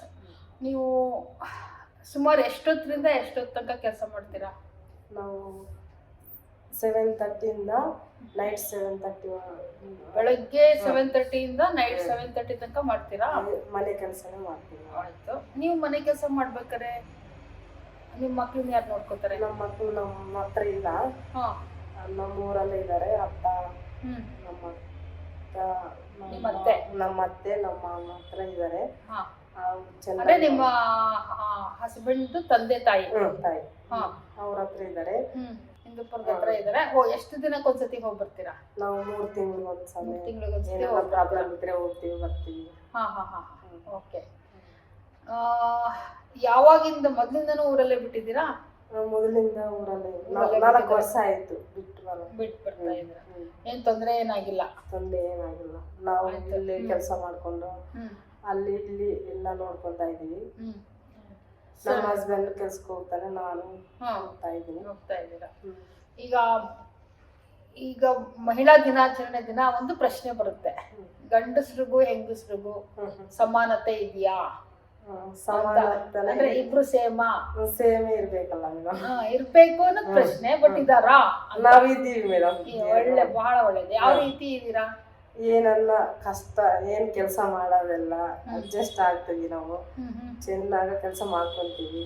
ನಮ್ಗೆ ಎಷ್ಟು ಕೆಲಸ ಇದ್ರೆ ಅವರು ಅಡ್ಜಸ್ಟ್ ಆಗ್ತಾರೆ, ಅವ್ರಿಗೆ ಎಷ್ಟು ಕೆಲಸ ಇದ್ರೆ ನಾವು ಅಡ್ಜಸ್ಟ್ ಆಗ್ತೀರಾ? ತುಂಬಾ ಖುಷಿ ನಿಮ್ಗೆ ಅದ್ರಲ್ಲಿ, ಆ ವಿಷಯದಲ್ಲಿ ಏನು ಪ್ರಾಬ್ಲಮ್ ಇಲ್ಲ. ನಮ್ಮ ಮಕ್ಕಳನ್ನೇ ನನ್ನ ಹಸ್ಬೆಂಡ್ ಚೆನ್ನಾಗಿ ನೋಡ್ಕೊಂತಾನೆ, ಮಕ್ಕಳು ನಾವಿಬ್ರು ಚೆನ್ನಾಗಿ ನೋಡ್ಕೊಂತೀವಿ. ಓಕೆ. ನಿಮ್ಗೆ ಜೀವನದಲ್ಲಿ ಏನ್ ಮಾಡ್ಬೇಕು ಅಂತಿದೆ, ಅಥವಾ ಏನ್ ಆಗ್ಬೇಕು, ಅಥವಾ ಏನ್ ಸಿಗ್ಬೇಕು ಅಂತಿದೆ? ನಮ್ಗೆ ಏನಿಲ್ಲ, ನಮ್ಮ ಮಕ್ಳು ಚೆನ್ನಾಗಿ ಓದ್ಕೋಬೇಕು. ನಾವು ನಮ್ಮಪ್ಪ ನಮ್ಮಮ್ಮ ಅತ್ತೆ ಮಾಮೆ ಎಲ್ಲಾರನ್ನೇ ಚೆನ್ನಾಗಿ ನೋಡ್ಕೋಬೇಕು. ಆಯ್ತು. ಅವರು ಊರಲ್ಲಿದ್ದಾರಲ್ವಾ? ಊರಲ್ಲಿದ್ದಾರೆ. ನಾವು ಇಲ್ಲಿ ಕಷ್ಟ ಪಡ್ತೀವಲ್ಲ, ಅವ್ರಿಗೆ ಸ್ವಲ್ಪ ಕೊಡ್ಬೇಕು, ನಾವು ತಿನ್ಬೇಕು. ಚೆನ್ನಾಗಿ ನೋಡ್ಕೋಬೇಕು ಅಂದ್ರೆ ಚೆನ್ನಾಗಂದ್ರೆ ಅವ್ರ ಹತ್ರ ಇರಕ್ ಆಗಲ್ಲ, ಅವ್ರ ಪ್ರಾಬ್ಲಮ್ ಎಲ್ಲ ಕ್ಲಿಯರ್ ಮಾಡ್ಬೇಕು. ಓಕೆ, ಒಳ್ಳೆ ಐಡಿಯಾ, ಒಳ್ಳೆ ಐಡಿಯಾ. ಅದು ಮಾಡ್ಬೋದು ಅನ್ಸುತ್ತಾ? ಬೆಂಗಳೂರಿಗೆ ಬಂದು ದುಡಿತಿದ್ದೀರಾ, ಅದರಿಂದ ಒಳ್ಳೇದಾಗುತ್ತೆ ಅನ್ಸುತ್ತಾ ನಿಮ್ಗೆ? ನಮ್ಗೆ ಅಲ್ಲಿ ಕೆಲಸ ಮಾಡಕ್ಕಿಲ್ಲಲ್ಲ ಮೇಡಮ್. ಅದು ಅಲ್ಲಿ ಮಾಡಲ್ಲ ಅಂತೀವಿ, ಇಲ್ಲಿ ಮಾಡು ಅವ್ರು ಕೊಡ್ಬೇಕು, ನಾವು ಇಲ್ಲಿ ದುಡ್ಡು ಅಲ್ಲಿ ಕಳಿಸ್ಬೇಕು ಅಂತ. ಮಕ್ಕಳು ಖುಷಿಯಾಗಿದ್ದಾರಾ? ಚೆನ್ನಾಗಿ ಓದ್ತಿದಾರಾ? ಚೆನ್ನಾಗಿ ನೋಡ್ಕೊಂತಾರ. ಅವ್ರು ಚೆನ್ನಾಗಿ ಓದ್ತಿದಾರ ಮಕ್ಕಳು? ಚೆನ್ನಾಗಿ ಓದ್ತಾರೆ. ಮಕ್ಕಳನ್ನ ಏನ್ ಮಾಡಿಸ್ಬೇಕು ಅನ್ಕೊಂಡಿದೀರಾ? ಅದು ಅವ್ರು ಇಷ್ಟ ಮೇಡಮ್. ಅವ್ರು ಏನು ಓದ್ತಾವಂದ್ರೆ ಅದು ನಾವು ಟ್ರೈ ಮಾಡ್ತೀವಿ. ಎಷ್ಟು ದುಡ್ಡು ನಾವು ಮಾಡ್ತೀರಾ? ಕೊಟ್ಬಿಟ್ಟು ಮಾಡಕ್ಕೆ ಅದಕ್ಕೋಸ್ಕರ ಈಗ ನಾವು ಅಡ್ಡ ಹೋಗಲ್ಲ, ಸಪೋರ್ಟ್ ಮಾಡ್ತೀರಾ? ಎಷ್ಟು ಓದಿದ್ರು ಅದಕ್ಕೆ ಸಪೋರ್ಟ್ ಮಾಡ್ತೀರಾ? ಅವ್ರ ಲೈಫಲ್ಲಿ ಏನು ನಾವ್ ಇದೇ ಮಾಡ್ಬೇಕಂದ್ರೆ ಅದೇ ಮಾಡ್ತೀವಿ. ಓಕೆ. ಈಗ ನಾನು ಒಂದು ಪ್ರಶ್ನೆ ಕೇಳ್ತೀನಿ, ಕೆಲವೊಂದು ವಿಷಯಗಳು ಹೇಳ್ತೀನಿ, ಯಾವ್ದು ತುಂಬಾ ಕೆಟ್ಟದು ಅಂತ ಹೇಳ್ಬೇಕು. ಒಂದು, ಓಕೆ, ನೀವು ನಿಮ್ ಪ್ರಕಾರ ಗಂಡು ಹೆಣ್ಣಲ್ಲಿ ಸಮಾನತೆ ಇದೆ, ಸೇಮ್ ಆಗಿ ನಡ್ಕೋತಿದ್ದೀರಾ. ಬಟ್ ಸುತ್ತಮುತ್ತ ನೋಡಿದಾಗ್ಲೂ ಹಾಗೆ ಇದೆ ಅನ್ಸುತ್ತಾ ನಿಮ್ಗೆ? ನಿಮ್ಮನೆ ಅಂತ ಅಲ್ಲ, ಸುತ್ತಮುತ್ತ ನೋಡಿದಾಗ ಒಬ್ಬೊಬ್ರು ಇರ್ತಾರೆ ಮೇಡಮ್, ಒಬ್ಬೊಬ್ರು ಇರಲ್ಲ. ಅವ್ರೆಲ್ಲ ನೋಡಿದ್ದೀನಿ ನಾನು, ನಾವು ಡಿಸ್ಕಸ್ ಮಾಡಿವಿ. ಹೌದಾ? ನಾವೇ ಬೆಸ್ಟ್ ಅನ್ಕೊಂತೀವಿ. ಹೌದಾ? ಒಳ್ಳೇದಾಯ್ತು. ಅದು ಜೊತೆಗೆ ಇದ್ರೆ ಅನ್ಯೋನ್ಯವಾಗಿದೆ, ತುಂಬಾ ಚೆನ್ನಾಗಿರುತ್ತೆ. ಒಬ್ಬೊಬ್ರು ನಾವು ನಮ್ ತರ ನೋಡ್ಕೊಂಡು ಒಬ್ಬೊಬ್ರು ಅಡ್ಜಸ್ಟ್ ಆಗ್ತಾರೆ, ಕೆಲವ್ರು ಆಗಲ್ಲ. ಇಂಥದ್ದೆಲ್ಲ ಯೋಚನೆ ಮಾಡಿದಾಗ ಯಾವ್ದು ತುಂಬಾ ಕೆಟ್ಟದು ಅನ್ಸುತ್ತೆ, ಯಾವ್ದು ಇಲ್ದಲೇ ಇದ್ರೆ ನಾವು ತುಂಬಾ ಪ್ರೋಗ್ರೆಸ್ ಆಗ್ಬೋದು ಅನ್ಸುತ್ತೆ ನಿಮ್ಗೆ? ನಮ್ಗೆ ನೀಟ್ನೆಸ್ ಇರ್ಬೇಕು ಫಸ್ಟ್. ನಾವ್ ಎಲ್ಲಿ ಮಾಡಿದ್ರೆ ಕೂಡ ನಾವು ಚೆನ್ನಾಗಿ ಮಾಡ್ತೀರಾ? ನಾವು ಅದು ಇದು ಅಂತ ಅನ್ಕೊಳಲ್ಲ. ನಾನೇ ನಮ್ ಕೆಲ್ಸ ಅಂತ ಮಾಡ್ತೀನಿ ನಾನು. ಆಮೇಲೆ ಮೊಬೈಲ್ ಅಂದ್ರೆ ಅದು ಕೆಲ್ಸ ಇಲ್ಲ ಅಂದ್ರೆ ಅವರು ನೋಡ್ತಾರೆ ಸುಮ್ನೆ. ಕೆಲ್ಸ ಮಾಡೋರು ಏನು ನೋಡಿಲ್ಲ ನಾನೇನು. ಕೆಲ್ಸ ಇಲ್ದಲೇ ಇರೋರು ಮೊಬೈಲ್ ಇಟ್ಕೊಂಡು ಕುತ್ಕೊಳ್ಳೋದು ನೋಡ್ಬೇಕು.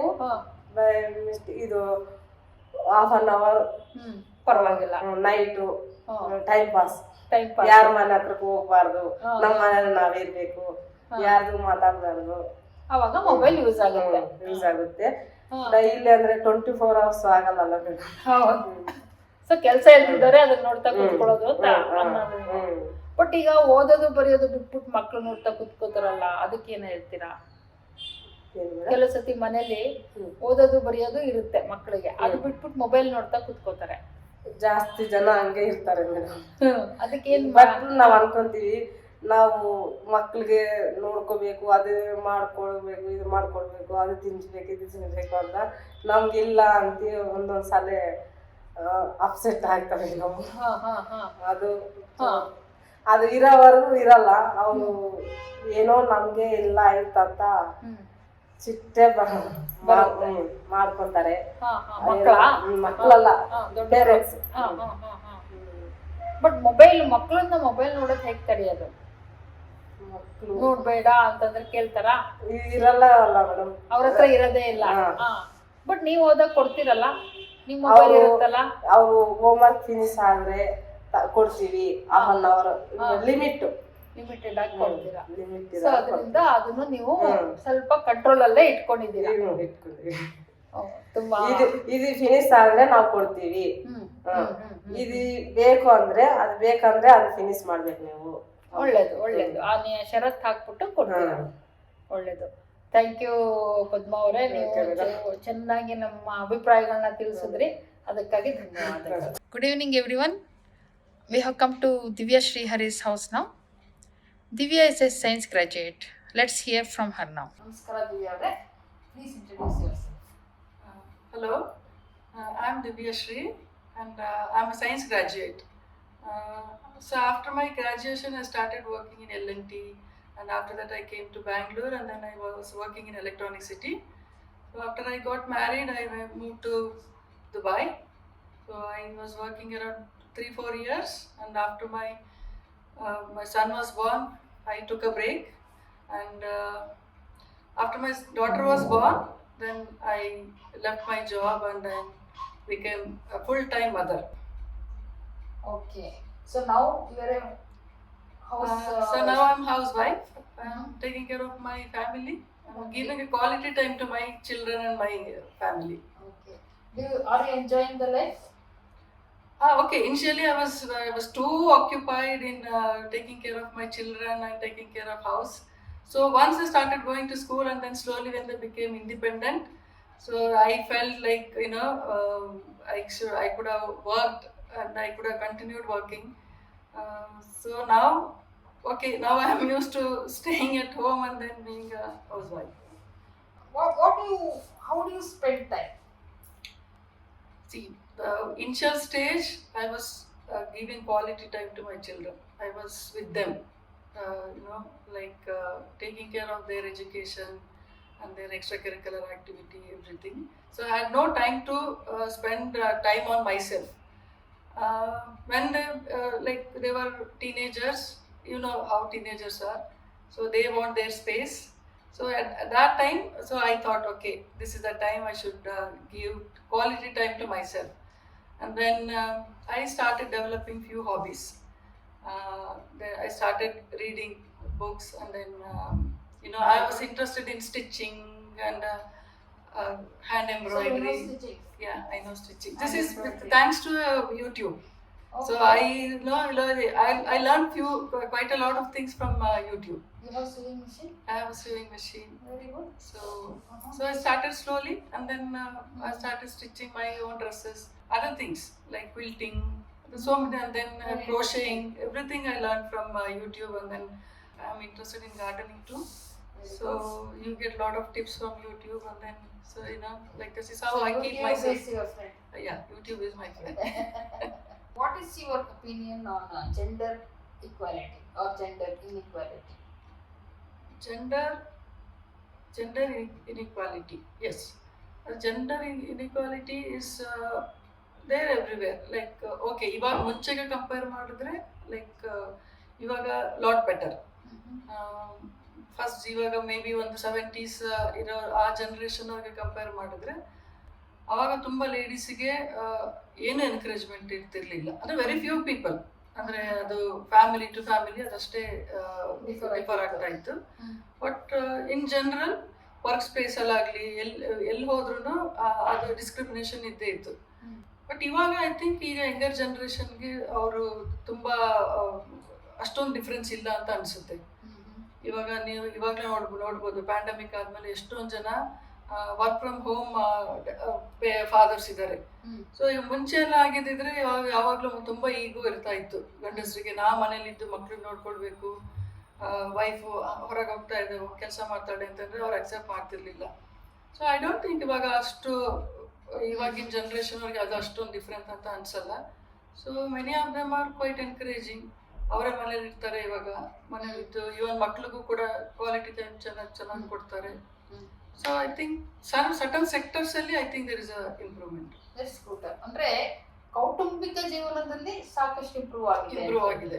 ಈಗ ಸಾಮಾಜಿಕ ಜೀವನದಲ್ಲಿ ಫಾರ್ ಎಕ್ಸಾಂಪಲ್ ವರ್ಕ್ ಪ್ಲೇಸ್ ತಗೊಂಡ್ರೆ, ವರ್ಕ್ ಪ್ಲೇಸ್ ಅಲ್ಲೂ ಕೂಡ ಇವಾಗ ತುಂಬಾ ಜನ ಲೇಡೀಸ್ ಇವಾಗ ತುಂಬಾ ಹೈ ಪೋಸ್ಟ್ ಅಲ್ಲೆಲ್ಲ ಇದ್ದಾರೆ.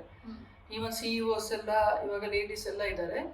ಸೊ ಐ ಥಿಂಕ್ ಸ್ಲೋಲಿ ಇವಾಗ ಮುಂಚೆ ಎಲ್ಲ ಯಾರಾದ್ರೂ ಲೇಡಿ ಬಾಸ್ ಏನಾದ್ರು ಇದ್ರೆ ಅವಳ ಮಾತನ್ನ ಈವನ್ ಅವ್ರದ್ದು ಸಬಾರ್ಡಿನೇಟ್ಸ್ ಯಾರು ಅಷ್ಟೊಂದು ಕೇಳ್ತಾ ಇರ್ಲಿಲ್ಲ ಅಂತ ಅನ್ಸುತ್ತೆ. ಬಟ್ ಇವಾಗ ಐ ಥಿಂಕ್ ತುಂಬಾ ಚೇಂಜ್ ಆಗಿದೆ. Accept. What are your aspirations for life? ನಂದು ಆಸ್ಪಿರೇಷನ್ ಇವಾಗ ನಾನು ಈಗ ಜಾಬಲ್ಲಿ ಇದ್ದಿದ್ರೆ ನಾನು ಮೇ ಬಿ ನಾನು ಅದು ಯಾವುದೋ ಮ್ಯಾನೇಜರಲ್ ಪೋಸ್ಟ್ ಅಥವಾ CEO ಪೋಸ್ಟ್ ಅಂತ ಅಷ್ಟು ನನ್ನ ಅಚೀವ್ಮೆಂಟ್ ಅದು ಮಾಡ್ಬೇಕಂತ ಇವಾಗ ಆ ಥರ ನನಗೆ ಅವಕಾಶ ಇಲ್ಲ. ಸೊ ಇವಾಗ ಏನಿದೆ ಅಂತಂದ್ರೆ ಇವಾಗ ನಾನು ಫಸ್ಟ್ ಪ್ರಯಾರಿಟಿ ನಂದು ಹೆಲ್ತ್. ಸೊ ಅದಕ್ಕೆ ಏನೇನು ನಾನು ಸ್ಟ್ಯಾಂಡ್ ತಗೋಬೇಕು ಅದನ್ನೆಲ್ಲ ಇವಾಗ ಲೈಕ್ ಯೋಗ, ಸೊ ರೆಗ್ಯುಲರ್ ಯೋಗ, ದೆನ್ ವಾಕಿಂಗ್, ಮತ್ತೆ ನಂದು ಡಯಟ್. ಸೊ ಅದ್ರ ಬಗ್ಗೆ ಇವಾಗ ನಾನು ಕೇರ್ ತಗೋತಾ ಇದ್ದೀನಿ. ಆಮೇಲೆ ಈ ಫ್ಯಾಮಿಲಿಗೂ ಅಷ್ಟೇ healthy eating habit. So healthy ಎಲ್ಲರೂ ಮನೇಲಿ ಮಕ್ಕಳು ಎಲ್ಲ ಅವ್ರಿಗೂ ಸ್ವಲ್ಪ ಫಿಸಿಕಲಿ ಆಕ್ಟಿವ್ ಆಗಿದ್ದು, ಯಾಕಂದ್ರೆ ಅವರು ಎಲ್ಲರೂ ವರ್ಕಿಂಗ್ ಆಗಿರೋದ್ರಿಂದ. ಸೊ ಗೊತ್ತಿದೆ ಇವಾಗ ಎಲ್ಲರೂ 24 hours ಕಂಪ್ಯೂಟರ್ ಮುಂದೆ ಇರ್ತಾರೆ, ಸ್ಕ್ರೀನ್ ಮುಂದೆ ಇರೋದ್ರಿಂದ. ಸೊ ಮಕ್ಳಿಗೂ ಅಷ್ಟೇ ಇವಾಗ ನಾನು ಮಾಡಿದ್ರೆ ನನ್ನ ಮಕ್ಕಳನ್ನು ಫಾಲೋ ಮಾಡ್ತಾರೆ. ಸೊ ಅದಕ್ಕೆ ಅದನ್ನ ಇವಾಗ ನನ್ನ ಹಸ್ಬೆಂಡ್ಗಾಗ್ಲಿ ನನ್ನ ಮಕ್ಳಿಗಾಗ್ಲಿ ಸೊ ಮೋರ್ ಆಫ್ ಹೆಲ್ತ್ ಅದ್ರ ಬಗ್ಗೆ ಜಾಸ್ತಿ ಅವ್ರಿಗೆ ಏನದು ನಾನು ಮಾಡಿ ಅವ್ರಿಗೂ ಮಾಡೋ ತರ ಅವ್ರಿಗೆ ಇನ್ಸ್ಪಿರೇಷನ್ ಬರೋ ತರ ಹೆಲ್ದಿ ಅಂಡ್ ಫಿಟ್ ಆಗಿರ್ಬೇಕು. ಈವನ್ ಓಲ್ಡ್ ಏಜ್ ಅಲ್ಲೂ ಯಾಕಂದ್ರೆ ನನ್ನ ಫಾದರೇನೆ ತುಂಬಾ ಇನ್ಸ್ಪಿರೇಷನ್. ಯಾಕಂದ್ರೆ even in his 80s is quite healthy. So ಅದಕ್ಕೆ ನಾನು 80 years ತನಕ ಇದ್ರೆ ಸೊ ಅದೇ ತರ ಇಂಡಿಪೆಂಡೆಂಟ್ ಆಗಿದ್ದು ಹೆಲ್ದಿ ಆಗಿ ಫಿಟ್ ಆಗಿರ್ಬೇಕು, ಯಾರ ಮೇಲೂ ಡಿಪೆಂಡ್ ಆಗಬಾರ್ದು ಅನ್ನೋದು ಒಂದು ಇದೆ. ಮತ್ತೆ ಸ್ವಲ್ಪ ಸ್ಪಿರಿಚುವಲ್ ಆಗಿನೂ ಧಾರ್ಮಿಕವಾಗಿ ಅದನ್ನು ಸ್ವಲ್ಪ ಈಗ ಸ್ಲೋಲಿ ಎಷ್ಟು ಅವಕಾಶ ಸಿಗುತ್ತೋ ಅದನ್ನೆಲ್ಲ ಇವಾಗ ವಿಡಿಯೋ ಮೂಲಕ ಆಗಲಿ ಅಥವಾ ಯಾವ್ದಾದ್ರು ಬುಕ್ಸ್ ಓದೋದಾಗ್ಲಿ ಸೊ ಅದ್ರ ಮೂಲಕ ಅದನ್ನ ಡೆವಲಪ್ ಮಾಡ್ಕೊಳ್ತಾ ಇದ್ದೀನಿ. ಸೊ ಹೀಗೆ ಚಿಕ್ಕ ಪುಟ್ಟದ್ದು ಲೈಫಲ್ಲಿ ಇನ್ನೂ ತುಂಬಾ ಅಚೀವ್ ಮಾಡ್ತೀರಾ ಅಂತ ಭರವಸೆ ಇದೆಯಾ?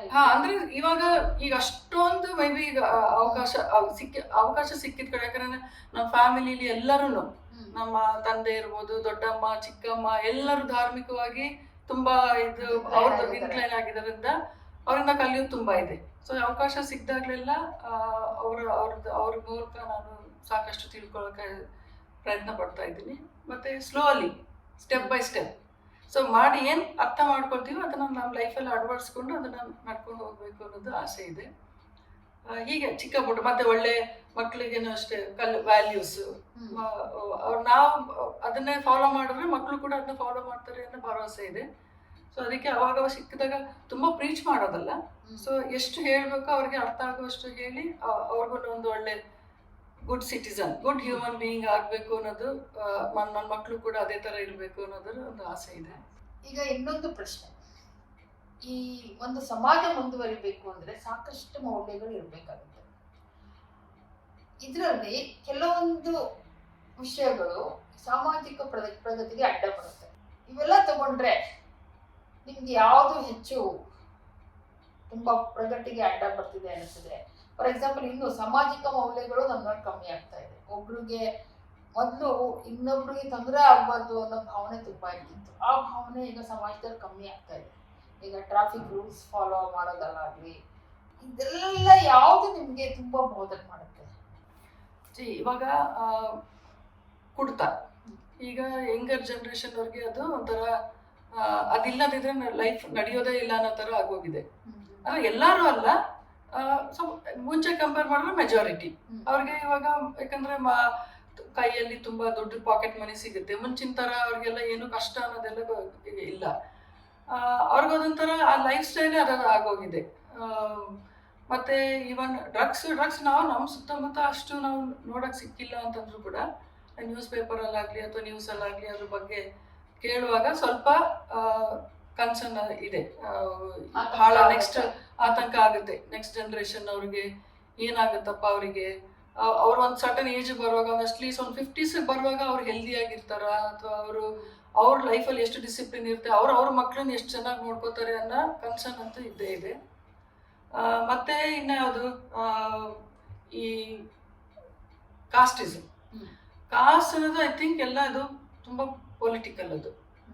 ಇವಾಗ ಒಂದ್ ಸೆಟ್ ಆಫ್ ಜನ ನೋಡ್ಬೇಕಾದ್ರೆ ಓಕೆ ಪರವಾಗಿಲ್ಲ.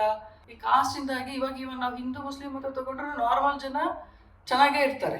ಅವ್ರದೊಳಗೆ ಏನು, ಇವಾಗ ನಮ್ಮ ನೇಬರ್ಸ್ ಅಲ್ಲಿ ಯಾರಾದರೂ ಮುಸ್ಲಿಂ ಇದ್ದಾರೆ ಅಂತಂದ್ರೆ ಅವ್ರ ಜೊತೆ ನಾವು ಚೆನ್ನಾಗಿ ಫ್ರೆಂಡ್ಲಿ ಆಗಿ ಚೆನ್ನಾಗೇ ಇರ್ತೀವಿ. ಆದ್ರೆ ಇವಾಗ ಮುಂಚಿನ ಥರನೂ ಅಷ್ಟೊಂದು ಫ್ರೆಂಡ್ ಆಗೋಕೆ ಸಾಧ್ಯ ಆಗ್ತಾ ಇಲ್ಲ, ಅಷ್ಟೊಂದು ಕ್ಲೋಸ್ ಆಗೋಕೆ ಸಾಧ್ಯ ಆಗ್ತಾ ಇಲ್ಲ. ಅಂದ್ರೆ ಈಗ ನಾಟ್ಸ್ ಬಿಕಮ್ ವೆರಿ ಪೊಲಿಟಿಕಲ್. ಇವಾಗ ಯಾವಾಗ ನೋಡಿದ್ರು ನಾವು ಹಿಂದೂ ಮುಸ್ಲಿಂ ಏನಾದ್ರೂ ನ್ಯೂಸ್ ಓದ್ತಾನೆ ಇರ್ತೀವಿ. ಆ ಟ್ರಸ್ಟ್ ಅನ್ನೋದಿಲ್ಲ ಇವಾಗ.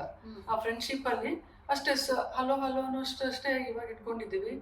ಮುಂಚೆ ನಾವು ಕಾಲೇಜಲ್ಲೆಲ್ಲ ಇರುವಾಗ, ಸ್ಕೂಲಲ್ಲೆಲ್ಲ ಇರುವಾಗ ಫ್ರೆಂಡ್ ಆಗೋ ಥರ ಇವಾಗ ಅವ್ರ ಜೊತೆ ಅಷ್ಟು ಕ್ಲೋಸ್ ಆಗಿ ಆಗ್ತಾ ಇಲ್ಲ. ಸೊ ಇದು ಒಂದು ಡ್ರಾಬ್ಯಾಕ್ ಇದ್ದೇ ಇರುತ್ತೆ. ಅದು ನಮ್ದು ಐ ಥಿಂಕ್ ಸೊಸೈಟಿ ಡೆವಲಪ್ಮೆಂಟ್ಗೆ ಬೇಕೇ ಬೇಕು. But others all affecting our younger generation. Thank you Divya ಅವರೇ, ನಿಮ್ಮ ಒಪಿನಿಯನ್ ನಮಗೆ ಹಂಚ್ಕೊಂಡಿದ್ದೀರಾ. ಬಹಳ ಬೇರೆ ಥರ, ಬೇರೆ ಎಲ್ಲರದ್ದು ಹೋಲಿಸಿದ್ರೆ ಒಬ್ಬೊಬ್ರದ್ದು ಒಂದೊಂದು ಅಭಿಪ್ರಾಯ ಬರ್ತಾ ಇರೋದು, ಅಂದರೆ ಒಬ್ಬೊಬ್ರಿಗೆ ಒಂದೊಂದು ಬೇರೆ ವಿಷಯನೇ ಕನ್ಸರ್ನ್ ಆಗ್ತಾ ಇರೋದು ಗೊತ್ತಾಗ್ತಾ ಇದೆ. ನೀವು ಹೇಳಿದ್ದು ಸರಿ.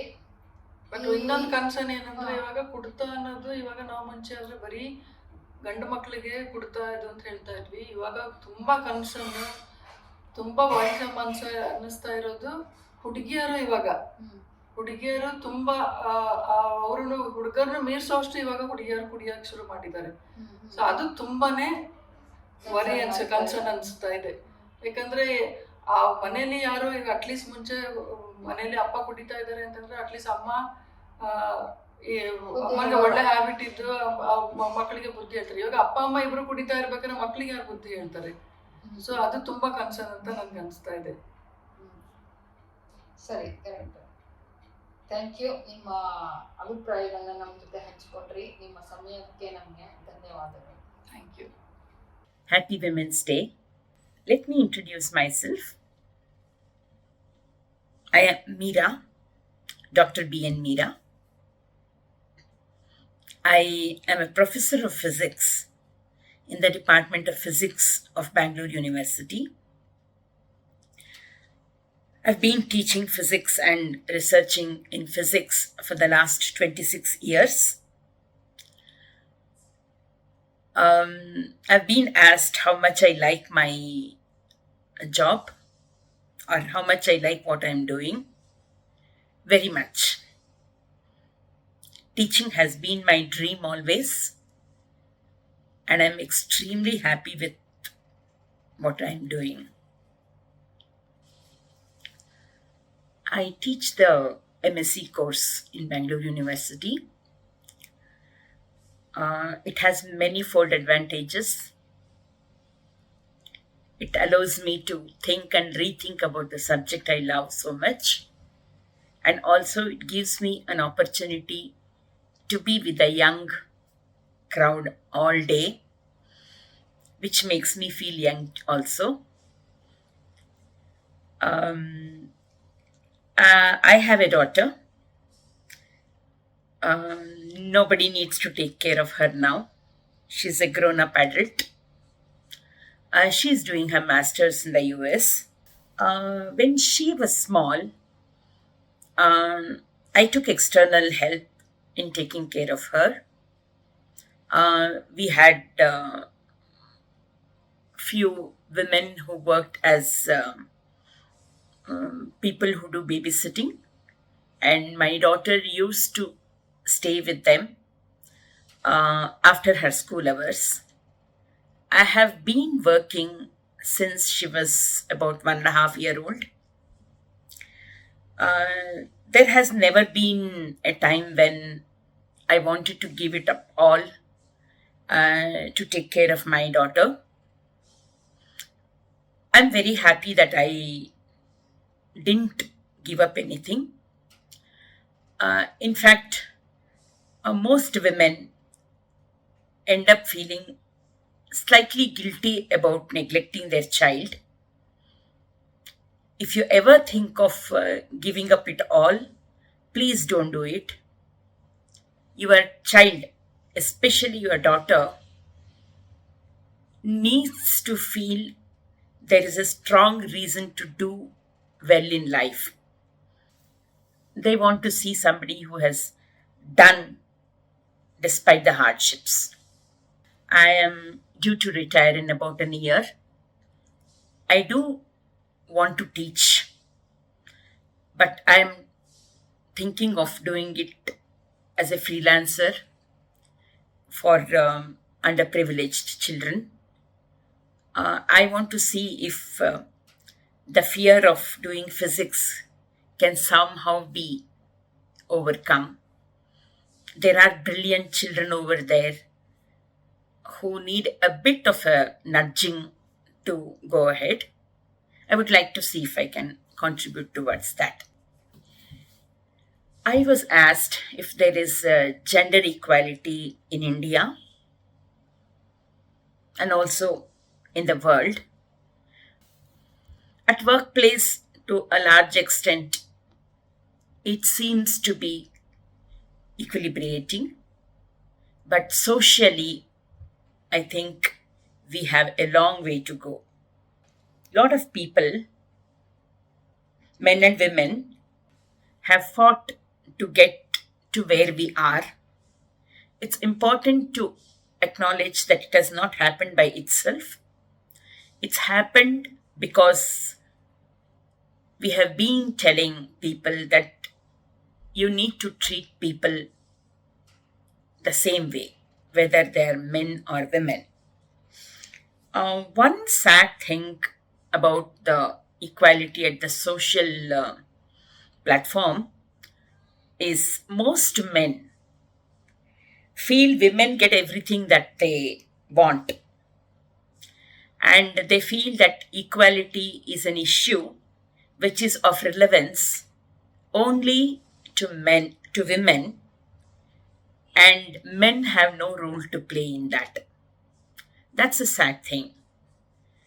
I think it should be looked as a societal problem. We really cannot throw away 50% of the possible workforce just on the basis of a gender. I think given an opportunity, anybody is capable of reaching to their potential. Not everybody need to do the same thing, but should be given an option. Anything. If you want to be a homemaker, it's a perfect choice. If you want to be a person who wants to take up a career seriously, it should be allowed. So therefore, I think it's important to understand that nobody should be stopped from doing anything just because they don't have the appropriate gender. Well, about the gender equality in the rest of the world, I'm not the best person to comment on. I have no real data. What I have is only an opinion. I think I should refrain from commenting on that issue. There are a couple of issues that I have been asked to comment on about what are the concerns that I have in the society today. Of the list that I have, the topmost, in my opinion, is the decreasing social principles in society. That I think is hurting us in the long run. For example, you see a parent, I'm not saying a father or mother, a parent driving with a little boy or a girl in the front and always trying to duck the traffic signals. Or, for example, if there is a line with people waiting, people trying to sneak in as if it's their right to do so, and saying that we are being very rude in trying to stop them. I think if we are not learning to respect everybody's time and space in this universe, we are being a pest in this society. In fact, I somehow often feel that as a society, we are really ill behaved people. We always seem to move on the belief that it's okay to wrong unless we are caught. That really bothers me a lot. That's my biggest concern. The way we have been grooming our society with such little regard for everybody's rights. The next point that concerns me is caste politics. I am pretty old. When I was a small girl, or even in my high school, I was not even aware of the fact that I belong to a particular caste or a religion. But now you see even little girls being made extremely aware of that. And it's sort of dividing the society. I don't believe that caste or religion gives an identity. It helps in community building. But sadly, we have left external forces divide us on this front. Nobody should be judged for the beliefs that they hold. It's a personal space of every individual, but it need not and should not drive the national politics. We have more things to be concerned about: development, infrastructure, education, healthcare. Let's concentrate more on that and leave individual beliefs to the personal space of the individual. That way, we are building a society with everybody having a good identity, a strong identity, but as a nation, concerned about where we are going. I think that's important. The other point of concern that I do feel is corruption. No society is completely free of corruption as long as human beings are greedy. We are greedy. Everybody wants to get something that they deserve and beyond. However, we seem to be thriving on corruption, which is a very sad thing. The biggest disadvantage here, or the negative thing about corruption, is that we are letting the younger generation lose faith in the system. We are sort of giving an opinion or giving a kind of a understanding that it's okay to be corrupt, it's okay to feed corruption. That is the saddest part of corruption. It takes a lot of strength to say no to it. It seems easier to succumb to it. But I think strength lies in being right with our conscience. I am sure there is nobody who wants to be supporting corruption, but the question is, how much are we trying to go to stop it? Most of us only have the courage to say that I will not be corrupt, I will not yield to corruption. But I think very few people have the strength to take on fighting corruption as a purpose of life, and I have huge respect for them.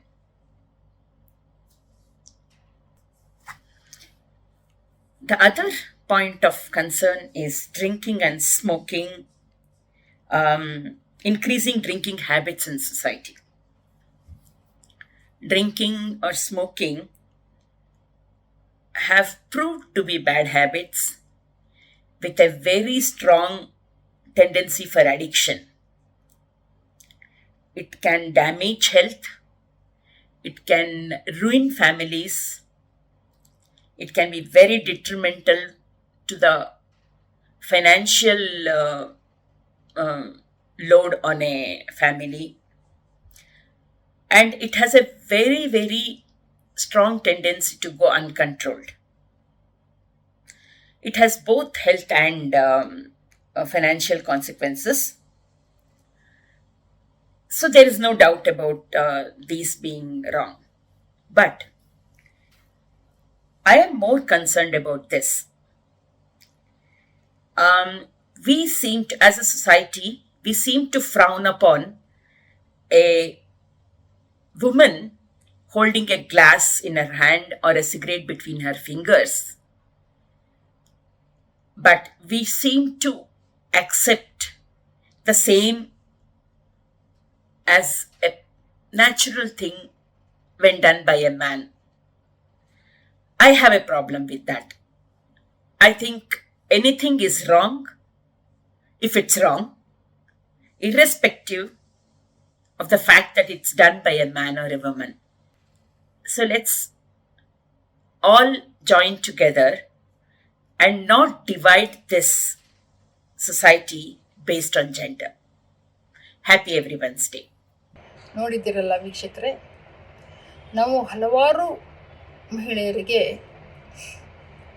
ಅವರು ರಾಜಕೀಯ ಕ್ಷೇತ್ರದಲ್ಲಿರಬಹುದು, ವೈದ್ಯಕೀಯ ಕ್ಷೇತ್ರದಲ್ಲಿರಬಹುದು, ಸಾಮಾಜಿಕವಾಗಿ ಮುಂದಾಳತ್ವ ವಹಿಸಿರಬಹುದು, ಯೂನಿವರ್ಸಿಟಿಯಲ್ಲಿ professor, entrepreneur, software engineer, home maker, ಮನೆ ಕೆಲಸ ಮಾಡುವವರು, ಹೀಗೆ ಹಲವಾರು ಕ್ಷೇತ್ರದಲ್ಲಿ ದುಡಿಯುತ್ತಿರುವ ಮಹಿಳೆಯರಿಗೆ ಒಂದೇ ಪ್ರಶ್ನೆಯನ್ನು ಕೇಳಿದ್ವಿ. ಅದು ಇಂದಿನ ಸಮಾಜದಲ್ಲಿ ಗಂಡು ಹೆಣ್ಣಿಗೆ ಸಮಾನತೆ ಇದೆಯೇ ಎಂಬ ಪ್ರಶ್ನೆ. ಇದಕ್ಕೆ ಅವರ ಕೊಟ್ಟ ಉತ್ತರಗಳು ಅವರಿಗೆ ಆಗಿರುವ ಅನುಭವಗಳು, ಈ ವಿಷಯದ ಬಗೆಗೆ ಅವರಿಗಿರುವ ಅರಿವು ಮತ್ತು ಚಿಂತನೆ, ಇವುಗಳ ಮೇಲೆ ಅವಲಂಬಿಸಿತ್ತು.